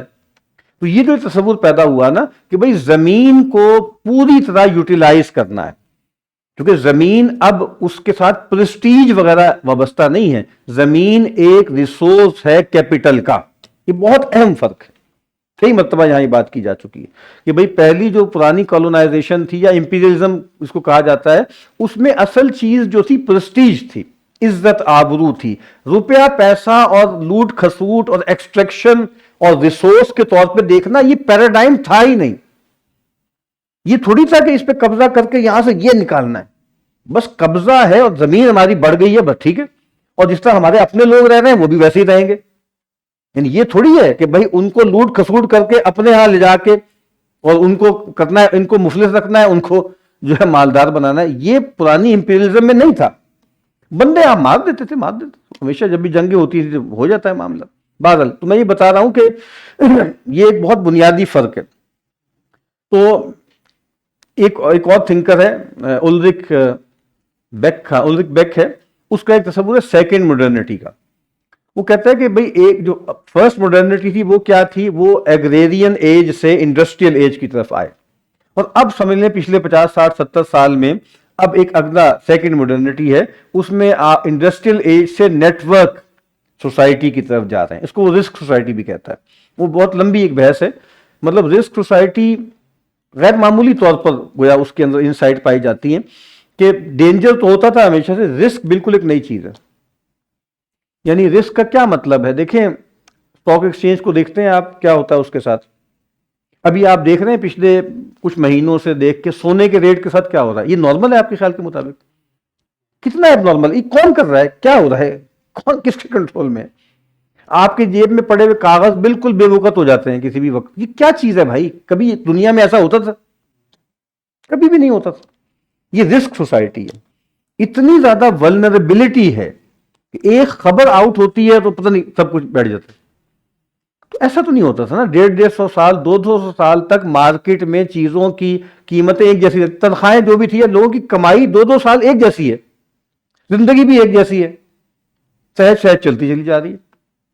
تو یہ بہت بنیادی فرق پیدا ہوا ہے. اس کو وہ کہتے ہیں کہ یہ ریفلیکسو ماڈرنٹی ہے. اور وہ ان کا تو اصل میں کہنا یہ ہے، یہ اینتھنی گیڈنز ہیں اور یہ لوگ ہیں، انہوں نے کہا کہ بھائی اصل میں تو ہونا یہ چاہیے نا کہ ماڈرنٹی کو ایڈجسٹ کرنا چاہیے، ریفلیکسو ہونا چاہیے، اور ذرا دیکھیں کہ کیا غلطی ہے. کیونکہ پوسٹ ماڈرنزم جو ہے وہ تو خلا ہے، وہ تو وائڈ ہے نا. جیسے ہیبرماس کہتا ہے کہ بھائی وہ تو انفنشڈ پروجیکٹ ہے ماڈرنٹی کا، اس کو پورا کرو. تو یہ لوگ کہتے ہیں تھرڈ وے. اینتھنی گیڈنز کی تھرڈ وے بہت مشہور ہے، یعنی ایک لیفٹ رائٹ ہے اور ایک تھرڈ وے بھی تو ہے نا. تو اس نے تھرڈ وے کا، اور یہ لارڈ بھی بن گیا، ابھی شاید زندہ ہے یا مر گیا ہے، یہ لارڈ بھی بنا وہاں پہ، ٹھیک ہے. لارڈ کا خطاب بھی اس کو اینتھنی گیڈنز کا ملا، بہت مشہور، دا کانسیکوینسز آف ماڈرنٹی، بہت اچھی اس کی کتاب ہے، چھوٹی سی کتاب ہے. تو کہنے کا مطلب یہ ہے کہ وہ یہ کہہ رہے ہیں کہ بھائی اب جو زندگی آ گئی ہے یہ بڑی عجیب و غریب سی ہے، پکڑ میں بھی نہیں آ رہی کسی کی سمجھ میں بھی نہیں آ رہی. ٹھیک ہے.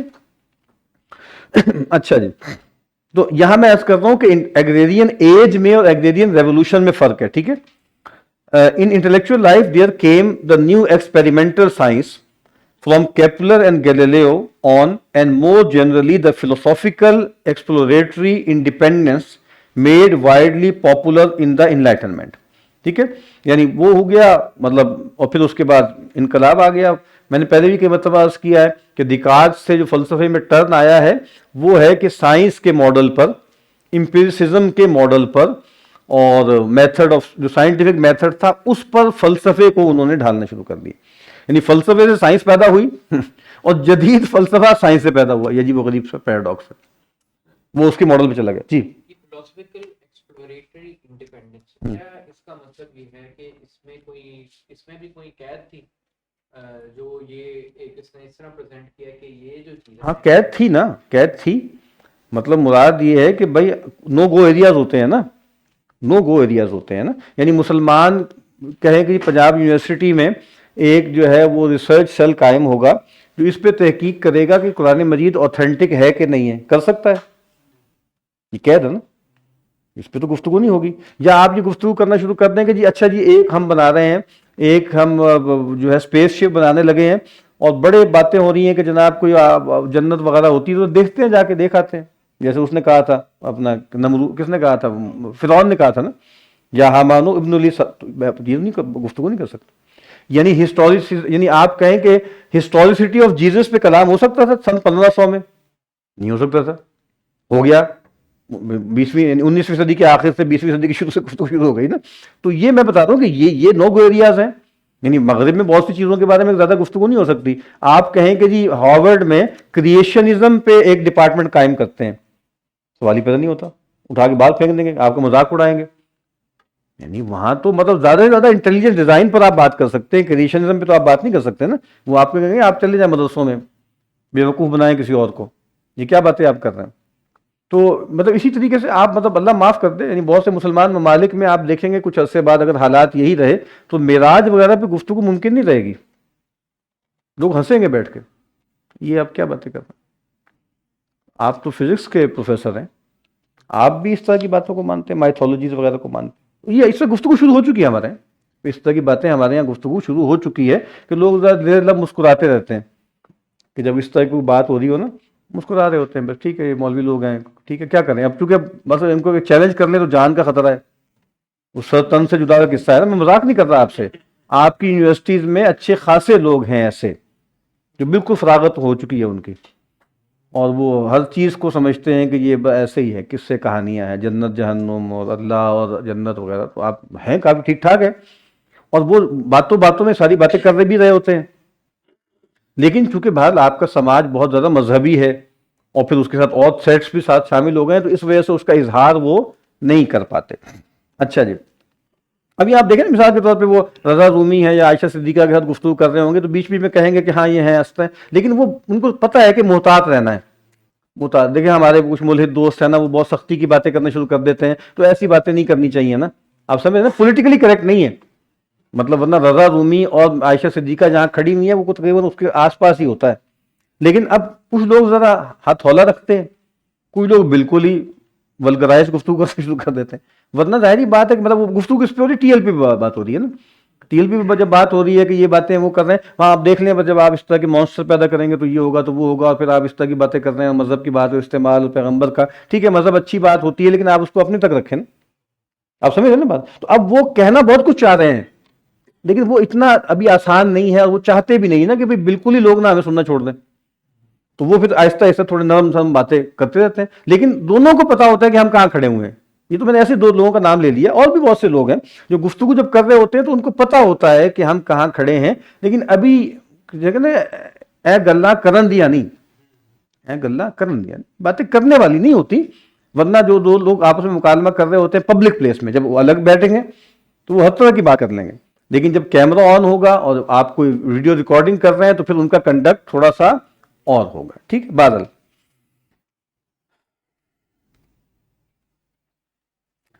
اچھا جی. In social life, there came the breakdown of old landed privileges and supremacies and their replacement with a bourgeoisie, bureaucratic or mercantile power which ushered in the American and French revolutions with their repercussions throughout Europe. میں نے پھر عرض کیا زمین سے تعلق اس کی نوعیت بدل گئی. پھر آپ کبھی دیکھیں گے انکلوجر موومنٹ کہلاتی ہے. انکلوجر موومنٹ، زمین کا بڑا حصہ اوپن تھا، کوئی آدمی آتا تھا آباد کرتا تھا چلا جاتا تھا. انڈسٹریل ریولوشن کے بعد کولونائزیشن کے ساتھ ادھر بھی انکلوزمنٹ، یہ اس کی زمین ہے، یہ اس کی زمین ہے، اس کی زمین ہے، اس کی زمین، ایسے تھوڑی تھا. اور جو بار بار کہا جاتا ہے کہ جاگیرداری کئی مرتبہ عرض کیا جا چکا ہے، جاگیرداری کے اصل بانی انگریز ہیں. وہاں تو وہ ان کو زمین دے دیتے تھے، اس کے عوض وہ تھوڑی سی سروس دے دیتے تھے. وہ بار بار ذکر ہو چکا ہے، 5,000 10,000 منصب دار. ان کا نام کس نے لکھی ہے؟ انگریز نے لکھی ہے. تو جاگیرداری اصل میں کس نے قائم کی؟ انگریزوں نے قائم کی، اس سے پہلے نہیں تھی. بٹ ٹھیک ہے، بڑے بڑے ان کے قطعے ان کے تحت ہیں، مزارے بھی ہیں، سب کچھ بھی ہیں، لیکن وہ ان کی وراثت میں نہیں چلتی تھی، بادشاہوں کے پاس ہے، جب چاہیں کسی کو لے کے دے دیں. آپ ایک سروس دے رہے ہیں اس کے اگینسٹ. تو میں بتا کے آ رہا ہوں کہ یہ انکلوزمنٹ یا انکلوجر موومنٹ اس کو کہتے ہیں. اس نے بدترین جاگیرداری پیدا کی یورپ میں بھی اور دوسری جگہوں پر بھی. 12 The shift from reliance on custom and continuity to reliance on reason and innovation, although it occurred only a limited measure, was not in itself what was specific to modern western transmutation. اب ایک اور shift بھی ہوئی ہے، custom and continuity. ہم بات کر رہے ہیں نا کہ کنٹینیوٹی ہے، ایک لفظ جو بہت بتایا جاتا ہے، بالکل ٹھیک بتایا جاتا ہے. ماڈرنٹی نے، انلائٹنمنٹ نے آ کر کیا کنٹریبیوشن کیا؟ اس نے سوشل موبلٹی پیدا کر دی. لوگ اپنی کلاس کو بدل سکتے تھے، لوگ اپنا پیشہ چھوڑ سکتے تھے اور بغیر کسی گلٹ کے. ورنہ کمہار کا بچہ کمہار ہی ہوگا، لوہار کا بچہ لوہار ہوگا، ٹھیک ہے. اسی طریقے سے جو ہے وہ حجام کا بچہ حجام ہوگا، وغیرہ وغیرہ وغیرہ. اور جو ہے کاشتکار کا بیٹا کاشتکار ہوگا، اور گلہ بان کا بیٹا گلہ بان ہوگا. لیکن اب بہرحال نیم بدل رہے ہیں. یہ ایسے ہی ہوتا ہے، ہمارے خاندان میں تو ایسے ہی ہوتا ہے، رسمیں اسی طرح کی ہوتی ہیں، اور یہ 300 سال سے چلی آ رہی ہیں. امید کرتے ہیں 300 سال اور چلیں گی. پہلے ایسے ہوتا تھا لیکن اب نہیں ہو رہا. اب ہر چیز میں نے کہا ریوولٹ اگینسٹ اتھارٹی وہ شروع ہو گئی. اچھا جی. It was not that set the Westerners apart from both their ancestors and the rest of the world. It merely accompanied and facilitated a change in the patterns of investment of time and money. دیکھیں وقت اور پیسہ آپ کو کس چیز میں لگانا ہے. آج سے 300 سال پہلے کے آدمی کی زندگی میں کتنا وقت لگتا تھا معاش کے لیے؟ بہت تھوڑا وقت لگتا. کاشتکاروں کو تو آج بھی بہت کم وقت لگتا ہے، لیکن بس ایک خاص وقت تک ہے. مطلب مراد یہ ہے کہ بھئی صبح ہو گئے، مطلب پیغمبر کے زمانے میں بھی دیکھ لیں نا، عصر مطلب اگر ارلی عصر پڑھ لیں تو وہ آخری وقت ہے بازار کا. اسی لیے عصر کی نماز مشکل بھی ہوتی تھی، ٹھیک ہے نا، کہ وہ بازار تیز ہے نا، بالکل آخری ہم کہتے ہیں پرائم ٹائم ہے. آپ کو پتہ ہے جہاں پہ جب جو ہے وہ ٹائم لگ گیا جی 8 بجے دکانیں بند ہوں گی، تو 7 سے 8 بہت تیز ہوتا تھا نا معاملہ، کہ بہت تیزی اس میں چلا دی ہے، بازاروں میں ٹریفک جیم ہونی شروع ہو گئی تھی. تو بس وہ آخری وقت ہے. اور وہ بھی وہ کہ جو، اور جس کی کوئی ہٹی ہے وہ بھی ایسا کرتا ہے، اور وہ بھی کیلولے سمیت ہے. مثال کے طور پہ کیلولے کے ساتھ ہے وہ بھی، کہ کیلولے کے بعد دوبارہ گھنٹہ 1.5 گھنٹہ کوئی کام کر لیا جو آپ لوہار تھے یا جو بھی آپ سے، اس کے بعد تو بس آپ فارغ ہیں، پوری شام آپ کی ہے. تو مطلب وہ ایک نیچرل زندگی ہوتی ہے نا. آج بھی بہت سے گاؤں ایسے ہیں جہاں پر اس طرح کی زندگیاں ہیں نیچرل، ٹھیک ہے، کہ بس مغرب کے ساتھ دن ختم ہو رہا ہے، بس عشاء کا انتظار کرنا ہے، کیونکہ عشاء تو پڑھنی ہے. عشاء کے انتظار کے لیے آپ جاگ رہے ہیں، عشاء پڑھ کے آپ نے سو جانا. ٹھیک ہے. اچھا جی, تو پیسہ اور آپ کی جو ہے وقت کہاں پہ لگ رہا ہے؟ This occurred only in a special form, one that I shall call technicalistic, so that specialized technical considerations tended to take precedence over all others. یہ technical consideration آپ دیکھ رہے ہیں, یہ آدمی 68 میں فوت ہو گیا, یہ آرٹیکل کب کا ہوگا؟ 65 کا ہوگا.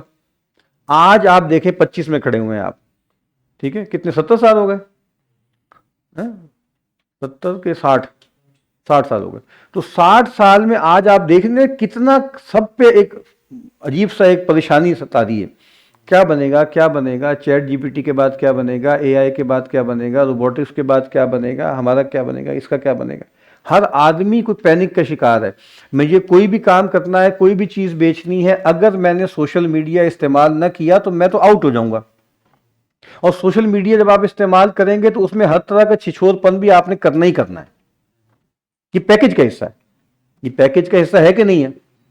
آپ سروائیو نہیں کر سکتے نا. آپ یہ نہیں کہ آپ کاروبار شروع کیا, دکان کھول کے بیٹھ گئے. آپ نے دیکھا نہیں وہ جو نان چنے بھی بیچ رہا ہوتا ہے اس کے جو کیا فوڈ لاگ بنتا ہے وہ کس کو مطلب گلیمرس ہوتا ہے.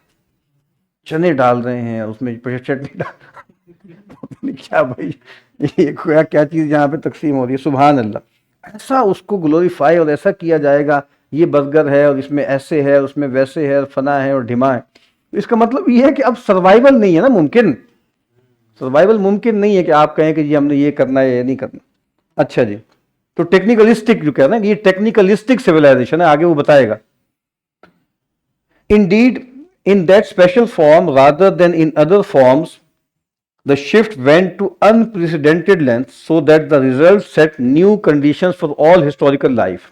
It was not that the human mind as such was suddenly emancipated, as if by some mutation, and could therefore begin freely to explore all calculable possibilities where before new paths could be opened only by chance and despite the weight of customary bias.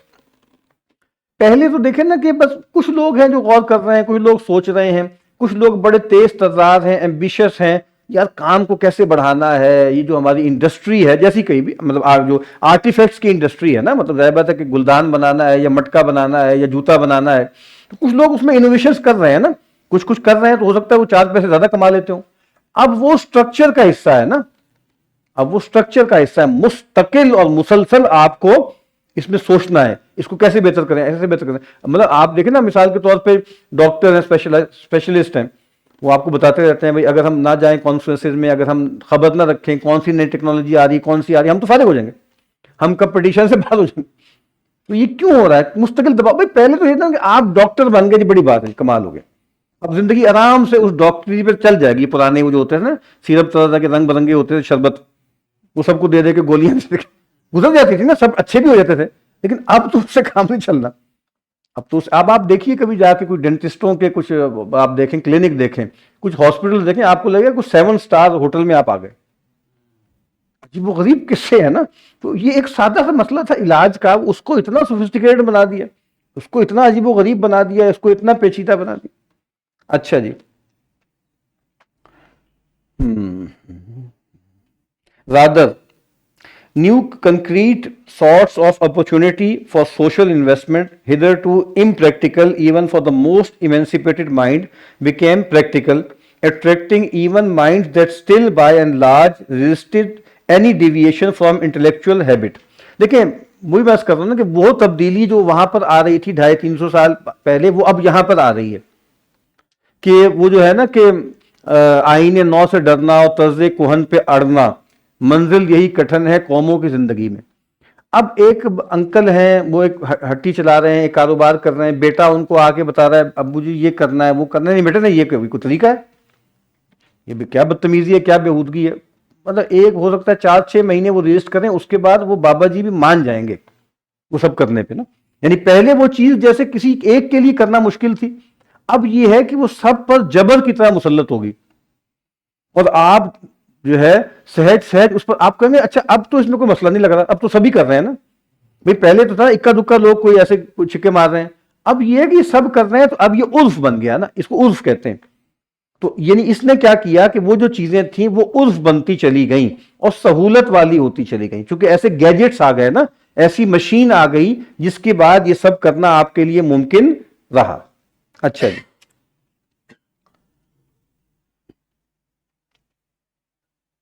And then the resistance was gradually reduced. At the core of the new innovation was the pattern of multiple technical specialization. Multiple technical specialization. ٹھیک ہے. تو اب جیسے specialised کام ہے اور ہر آدمی کر نہیں سکتا. میں نے پہلے بھی کئی دفعہ مثال دی تھی کہ ایک سادہ سا عمل ہے ریٹرن فائل کرنے کا، آپ ٹیکس دیتے تو آپ نہیں کر سکتے، اس قدر پیچیدہ ہے وہ. ایک انسٹرومنٹ آپ کو دے دیا گیا ہے، وہ 5,000 روپے یا تو کوئی دوست ووست آپ کو کر دے گا یا 5-10,000 روپے آپ سے لے لے گا وہ فارم فل کرنے کا. کوئی وکیل ہوگا یا کچھ ہوگا کہ بھئی یہ میں آپ کو فل کر کے دے دیتا ہوں. اچھا جی.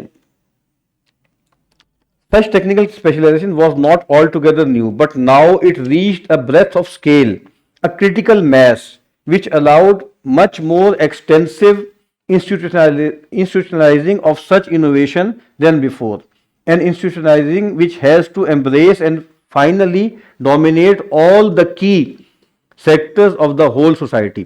دیکھیں پہلے چیزیں تھیں انفرادی، اب چیزیں ہو رہی ہیں ادارہ جاتی. یہ بات ہم نے اپنے اساتذہ سے بہت سنی ہے، بار بار سنی ہے، اب آہستہ آہستہ ہم سمجھ میں آنے لگ گئی ہے کہ تبدیلی پہلے بھی دنیا میں آتی رہی، مسلمان بھی تبدیلی کی زد میں آتے رہے، لیکن بہت بنیادی فرق ہے. پہلے ساری دنیا میں جو معاملات تھے وہ انفرادی تھے، یعنی حکومت بھی شخصی تھی، کاروبار بھی شخصی تھا. اب حکومت بھی کارپوریٹ ہے اور کاروبار بھی کارپوریٹ. ٹھیک ہے، دونوں کو آپ نے لیگل پرسن بنا دیا. تو اب جو ہے وہ چیزیں اداروں میں آ گئی ہیں، اب کسی ایک دو آدمیوں کا فیصلہ نہیں ہے وہ. ٹھیک ہے، تو اب ہر چیز اسٹرکچرل ہے، جس کو آپ کہتے ہیں سسٹم کا حصہ ہے. سسٹم کا حصہ. Economically it appeared in forms of industrial and commercial investment in northwest Europe during the 17th century. Capital was systematically reinvested and multiplied on the basis of continuing technical innovation and of anticipated expansion in market patterns. دیکھیں مملکتوں کو کیا ہر وقت یہ مصیبت لاحق ہوتی تھی پہلے؟ آمدنی بڑھانی ہے، جی N P, G D P, یہ الفاظ ہی نہیں تھے. زندگی چل رہی ہے، کیا مسئلہ کیا ہے، دقت کیا ہے، معاملہ چل رہے ہیں. لیکن اب آپ دیکھ رہے ہیں نا کہ جو دنیا کا پولیٹیکلی سب سے بظاہر جو طاقتور ترین آدمی ہے، اس کو سب سے بڑا ہوکا کیا ہے؟ Mines and minerals. ٹھیک ہے، پریشس میٹلز، یہی ہے نا اس وقت. بریف کیس دکھا بھی دیا آفیس صاحب نے جا کے، تو وہ میٹلز دکھائے نا، اور کیا دکھائے؟ آپ دیکھ نہیں رہے نا کتنی مصیبت ہے. یعنی وہ آسان نہیں ہے وہ لوگ. مطلب ہم لوگوں کو تو کم پیسوں میں بھی ہمارا گزارا ہو جائے گا، مطلب اسکینڈینیویا کا نہیں ہو سکتا، جرمنی کا نہیں ہو سکتا، فرانس کا نہیں ہو سکتا. ہم بار بار یہ بتاتے ہیں کہ کئی افریقی ممالک کو انتہائی غریب رہنا ہے اگر فرانس کو یہ ترقی مینٹین رکھنی ہے. سیدھی سی بات، وہ سارا سونا اٹھا کے لے جاتے ہیں. تو یہ اس کی قیمت ہے نا، کچھ لوگ دے رہے ہیں. تو اس ملک کو بھی یہ قیمت اب مزید دینی ہے، پہلے بھی دے رہا ہے، دوبارہ بھی اب دینی ہے. کس کے لیے؟ کچھ لوگوں کی آپ کہیں نا کہ وہ جو کیپٹلزم کا آرڈر ہے اس کو ہم مزید بھگتیں گے کئی سال، شاید کئی دہائیاں بھگتے. کہ اب نئے ہوکے ہیں نا، نئے ہوکے ہیں کہ بھئی پرانے جو آپ سمجھ لیں کہ جو انرجی کے سورسز تھے وہ ڈپلیٹ ہوتے جا رہے ہیں. تو اب بیٹریز کی بات ہو رہی ہے، لیتھیم بیٹری، فلانی بیٹری. مسئلہ تو یہ ہے نا کہ یہ ساری شان و شوکت ہے، اس کو سسٹین نہیں کیا جا سکتا. سب کو پتہ لگ گیا کہ نہیں ہو سکتا. اسی لیے میں بار بار عرض کرتا ہوں کہ جو سمجھدار لوگ ہیں وہ اس پہ ہنستے ہیں، کہتے ہیں کہ یہ آکسیمورون ہے. سسٹینیبل ڈیولپمنٹ کوئی چیز نہیں ہوتی. یہ ڈیولپمنٹ سسٹینیبل نہیں ہے. سب کچھ ختم کرنا پڑے گا آپ کو. تو کر ہی رہے نا ختم، اس لیے تو کر رہے ہیں کہ یہ خطہ چاہیے، یہ زمین چاہیے، یہ معدنیات چاہیے، یہ فلانی چاہیے، ڈھمانی چاہیے. تو یہ نظر نہیں آ رہا آپ کو؟ تو کچھ بھی ختم تو نہیں ہوا نا. وہ سارا کھیل بار بار کھیلا جاتا تھا کہ آپ کو یہ سب چاہیے اتنی شان و شوکت کو برقرار رکھنے کے لیے، اور اسی کی بنیاد پہ آپ کو لوگوں نے الیکٹ کیا ہے مثال کے طور پہ کہ مزے کراؤ. ان کو تو پتہ ہے کہ 99% والی وہاں پہ نکل کھڑی ہوئی تھی، یا 1% والی وال اسٹریٹ تحریک چل گئی تھی نا. ان کو ڈر لگ رہا ہے نا یہ تخت نہ الٹ دیں، سسٹم ختم نہ ہو جائے، انارکی نہ پھیل جائے. تو بھائی کچھ دو. اسی لیے آپ دیکھیں نا ہر جگہ وہ کیا کہتا ہے؟ پیسے لاؤ، پیسے بہت مفت تم نے لگا لیا ہم سے. اربوں کے پاس، اربوں سے بھی یہ کہہ رہے ہیں، ہم سے بھی یہ کہہ رہے ہیں، ہر سب سے یہ کہہ رہے ہیں. اب ہر چیز پیسوں پہ ہوگی، بلکہ پچھلا بھی حساب دو، یہ کہہ رہے ہیں نا. یوکرین سے وہ کیا کہہ رہا ہے؟ بھائی پچھلا حساب دو، بلا بھی دو، اتنے تم نے مزے کیے ہیں اس کا تاوان بھی دو. تو وہ پیسے اس نے جیب میں تو نہیں ڈالنے. وہ پیسے اسی نے اس جو ٹیکنیکلسٹک یا ٹیکنیکل یا میٹیریل سویلائزیشن کا جو فلیگ بیئرر ہے اس کو سسٹین کرنا ہے. وہ کوئی ذاتی مفاد کا کھیل تو نہیں ہے نا. ٹرمپ جو اتنا ذلیل ہوتا پھر رہا ہے کس لیے ہو رہا ہے؟ وہ اپنی اس تہذیب کے لیے ہو رہا ہے, وہ اپنی اس امپائر کے لیے ہو رہا ہے. ٹھیک ہے, اچھا جی. یعنی وہاں اتنی آسانی سے کک بیک سے لے سکتے ہیں. وہاں یہ تھوڑی ہے کہ بڑے سودے ہوں گے تو بڑے کٹ لگیں گے, وہاں ضروری نہیں ہے کہ ایسا ہو. ٹھیک ہے, وہ خود گھر سے بہت امیر ہے, تو وہ جو سب کر رہا ہے وہ اپنی ریاست کے لیے کر رہا ہے کہ بھئی یہ ریاست کسی طرح چلتی رہے اور کوئی مسئلہ پیدا نہ ہو. اچھا جی. Intellectually it appeared in the work of such association as the Royal Society. کچھ لوگوں نے اس میں کتابیں لکھی ہیں کہ جدید مغرب جہاں تک پہنچا ہے اس میں ایک ادارہ اگر آپ کہیں نا کہ جس کی سب سے بڑی کنٹریبیوشن ہے تو وہ رائل برٹش جو ہے وہ سوسائٹی ہے. ٹھیک ہے. In the 17th century the Royal Society aimed explicitly at gathering and disseminating that new knowledge which would replace the old and did so largely in expectation of the continual new inventions of the by then professionalized instrument makers and the new observations that they would make possible. One must suppose that the intellectual side of the movement was dependent on the economic side, but not in the sense that the natural sciences benefited directly from the inventiveness of industry. Rather, the expansion of industrial investment released more resources to the whole economy. یعنی جب ہوتا ہے نا کہ اس کو ٹریکل down effect کہتے ہیں, industrial revolution آیا, جو ہے پیسے آنے شروع ہو گئے, لیبر کو بھی تنخواہ ملنی شروع ہو گئی, ایک عمومی چیزیں پیدا ہو گئیں, اس کے ذریعے پھر جیسے انڈسٹری آگے بڑھی. بار بار ہم یہ بات کہتے ہیں کہ لوگ کہتے ہیں نا کہ بھئی ہمارے یہاں سائنس اینڈ ٹیکنالوجی میں ترقی نہیں ہوئی یا خاص طور پہ ٹیکنالوجی میں نہیں ہوئی, تو اس کا کیا سبب ہے؟ ہمارے یہاں تعلیم ناقص ہے. یہ سب باتیں اپنی جگہ ہوں گی, لیکن اب جو ہے وہ ٹیکنالوجی کے لیے ارب ہا ارب روپے چاہیے, تو وہ آپ کے پاس نہیں ہے. تو جب آپ کو کولیبریٹر مل جاتا ہے تو آپ کارنامے کر لیتے ہیں نا. تو اس کا مطلب کیا ہے کہ پیسہ ہے, یعنی ہر چیز کیپٹل انٹینسو ہے نا. تو وہ جو ساری آپ اس وقت بھی ایجادات کی ہیں تو اس میں میں نے بتایا نا کہ لوگوں نے بتایا کہ وہاں پہ جو ہے کوئلہ تھا بہت زیادہ, یعنی گریٹ برٹن میں کوئلہ تھا, کوئلے کی وجہ سے اسٹیم انجن آ گیا تو ایک دم ایک پش مل گیا پوری اکانومی کو. لاٹری نکل آئی نا, جیسے ہم کہتے ہیں جی گیس نکل آئی یا فلاں تیل. سعودی عرب میں یہی تو ہوا ہے یا عرب ممالک میں یہی تو ہوا ہے نا, بیچارے بالکل پھٹے حالوں میں ایک چیز نکل آئی ایک دم ان کو مل گیا. ہماری آنکھوں کے سامنے ہے. یہی یورپ میں بھی ہوا تھا کہ کچھ چیزیں ان کو مل گئیں, ان کا خاص کلائمیٹ تھا, خاص کچھ چیزیں برآمد ہو گئی, اس سے ان کو ایک ایسا ایج ملا جس کو انہوں نے خوب استعمال کیا, محنت بھی بہت کی. اچھا جی.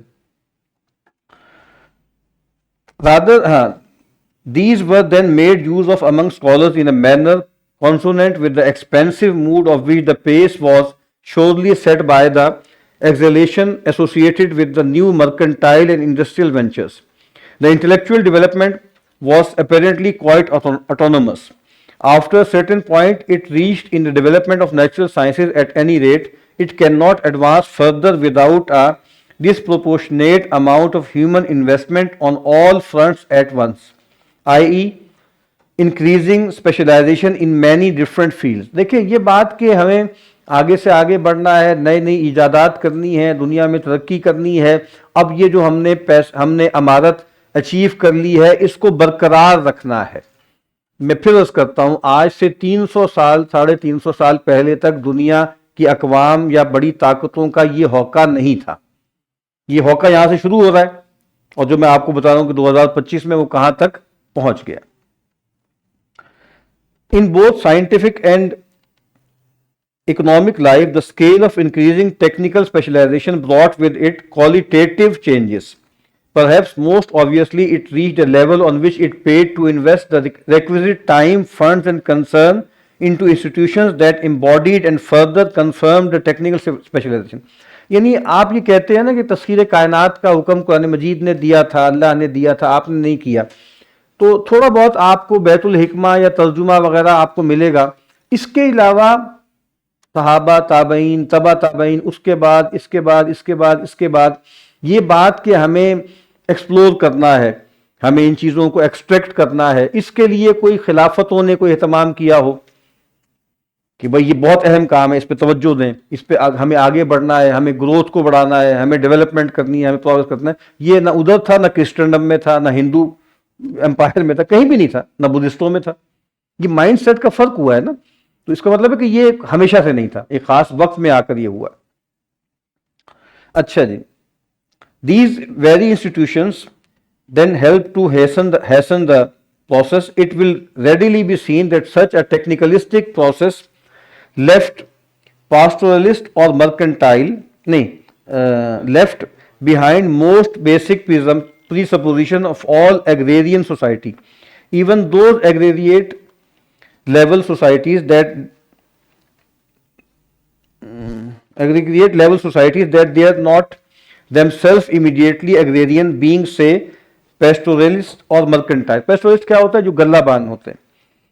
Had depended for their existence on the social relations prevailing in their agrarian hinterland, in which the agrarian surplus provided the chief income on which the carriers of the high culture, the chief market of the mercantile cities depended. یعنی کچھ لوگ ہیں جن کے پاس فصلوں سے پیسے زیادہ آ رہے ہیں، مطلب وہ جاگیردار ہیں، اس کی وجہ سے انہوں نے ایک ہائی کلچر پیدا کر لیا، گھر بھر اچھے بنا لیے، بیڈ اچھے آ لیے، پینٹنگز آنی شروع ہو گئیں، مطلب جسے کہتے ہیں نا کہ اپنے کمیشنڈ کر کے بڑے بڑے پینٹرز کو، آرٹسٹوں کو بلا کے اس طرح کے معاملات کیے وغیرہ وغیرہ. تو وہ جیسے محدود سطح پر ایک معاملات تھے.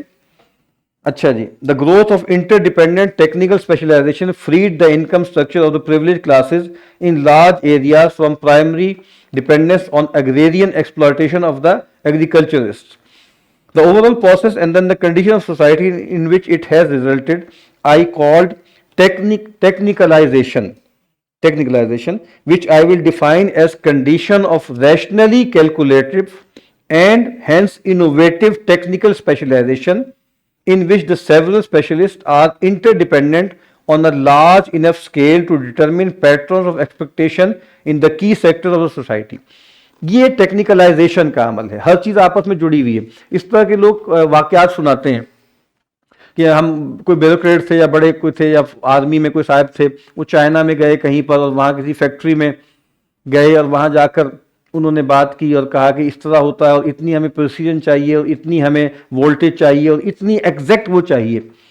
تو انہوں نے پوچھا کہ اچھا پھر یہ آپ لوڈ شیڈنگ کیا کرتے ہیں؟ تو وہ ہکا بکا دیکھ رہے ہیں کہ لوڈ شیڈنگ کیا ہوتی ہے. یعنی آپ کہتے ہیں نا کہ فلاں چیز کیوں نہیں ہوئی، تو اس کے لیے پورا ایک سٹرکچر چاہیے نا. یعنی آپ کے پاس جو بجلی آ رہی ہے، جس انفراسٹرکچر کے ساتھ آ رہی ہے، وہ اس قابل ہی نہیں ہے کہ اس طرح کی ہائی ٹیک چیز کو سسٹین کر سکے. یہ بات ہے نا. تو اس کا مطلب یہ کہ سادہ بات تو نہیں ہے کہ آپ الگ سے کہیں جی ہم ایک جزیرہ بنا لیتے ہیں فلاں جگہ پہ، وہ بہت ہائی ٹیک کر لیتے ہیں. کتنی چیزیں الائڈ ہیں اس کے ساتھ. آپ کہتے ہیں نا کہ جی آپ کی بجلی تو بہت زیادہ ہے لیکن آپ کا جو ٹرانسمیشن سسٹم ہی فارغ ہے، بجلی تو وادو ہے، وہ لوڈ شیڈنگ کیوں ہو رہی ہے وہ سہار نہیں سکتا. کہنے کا مطلب یہ کہ وہ پورا ایک سٹرکچر ہوگا نا جس میں ہر چیز سپورٹ کر رہی ہوگی، تب وہ ترقی ہوتی ہے جو مغرب نے کی ہے، جو ہم سے بار بار نہیں ہو پا رہی. وجہ کیا ہے کہ وہ ایک پورا پیکج ہے. اور پھر وہی بات کہ اس کے لیے پھر بہت زیادہ پیسہ ایک دم اچانک چاہیے نا. یعنی مثال کے طور پہ وہ سعودی عرب تو مہیا کر لے گا، کر لیا اس نے، کچھ چیزیں بنا لی، یا یو اے ای کر لے گا، فلانا جو ہے وہ کیا ہے آئی ٹی کا وہ پارک بنا لیا، یہ کر لیا، پیسے ہے نا ان کے پاس، اس میں کر لیا. آپ وہ نہیں کر پاتے، ٹھیک ہے. تو وہ آپ اس کو کرتے بھی ہیں تو بہت چھوٹے چھوٹے جزیروں میں کرتے ہیں، بات پھر بنتی نہیں ہے نا اس سے. اچھا جی.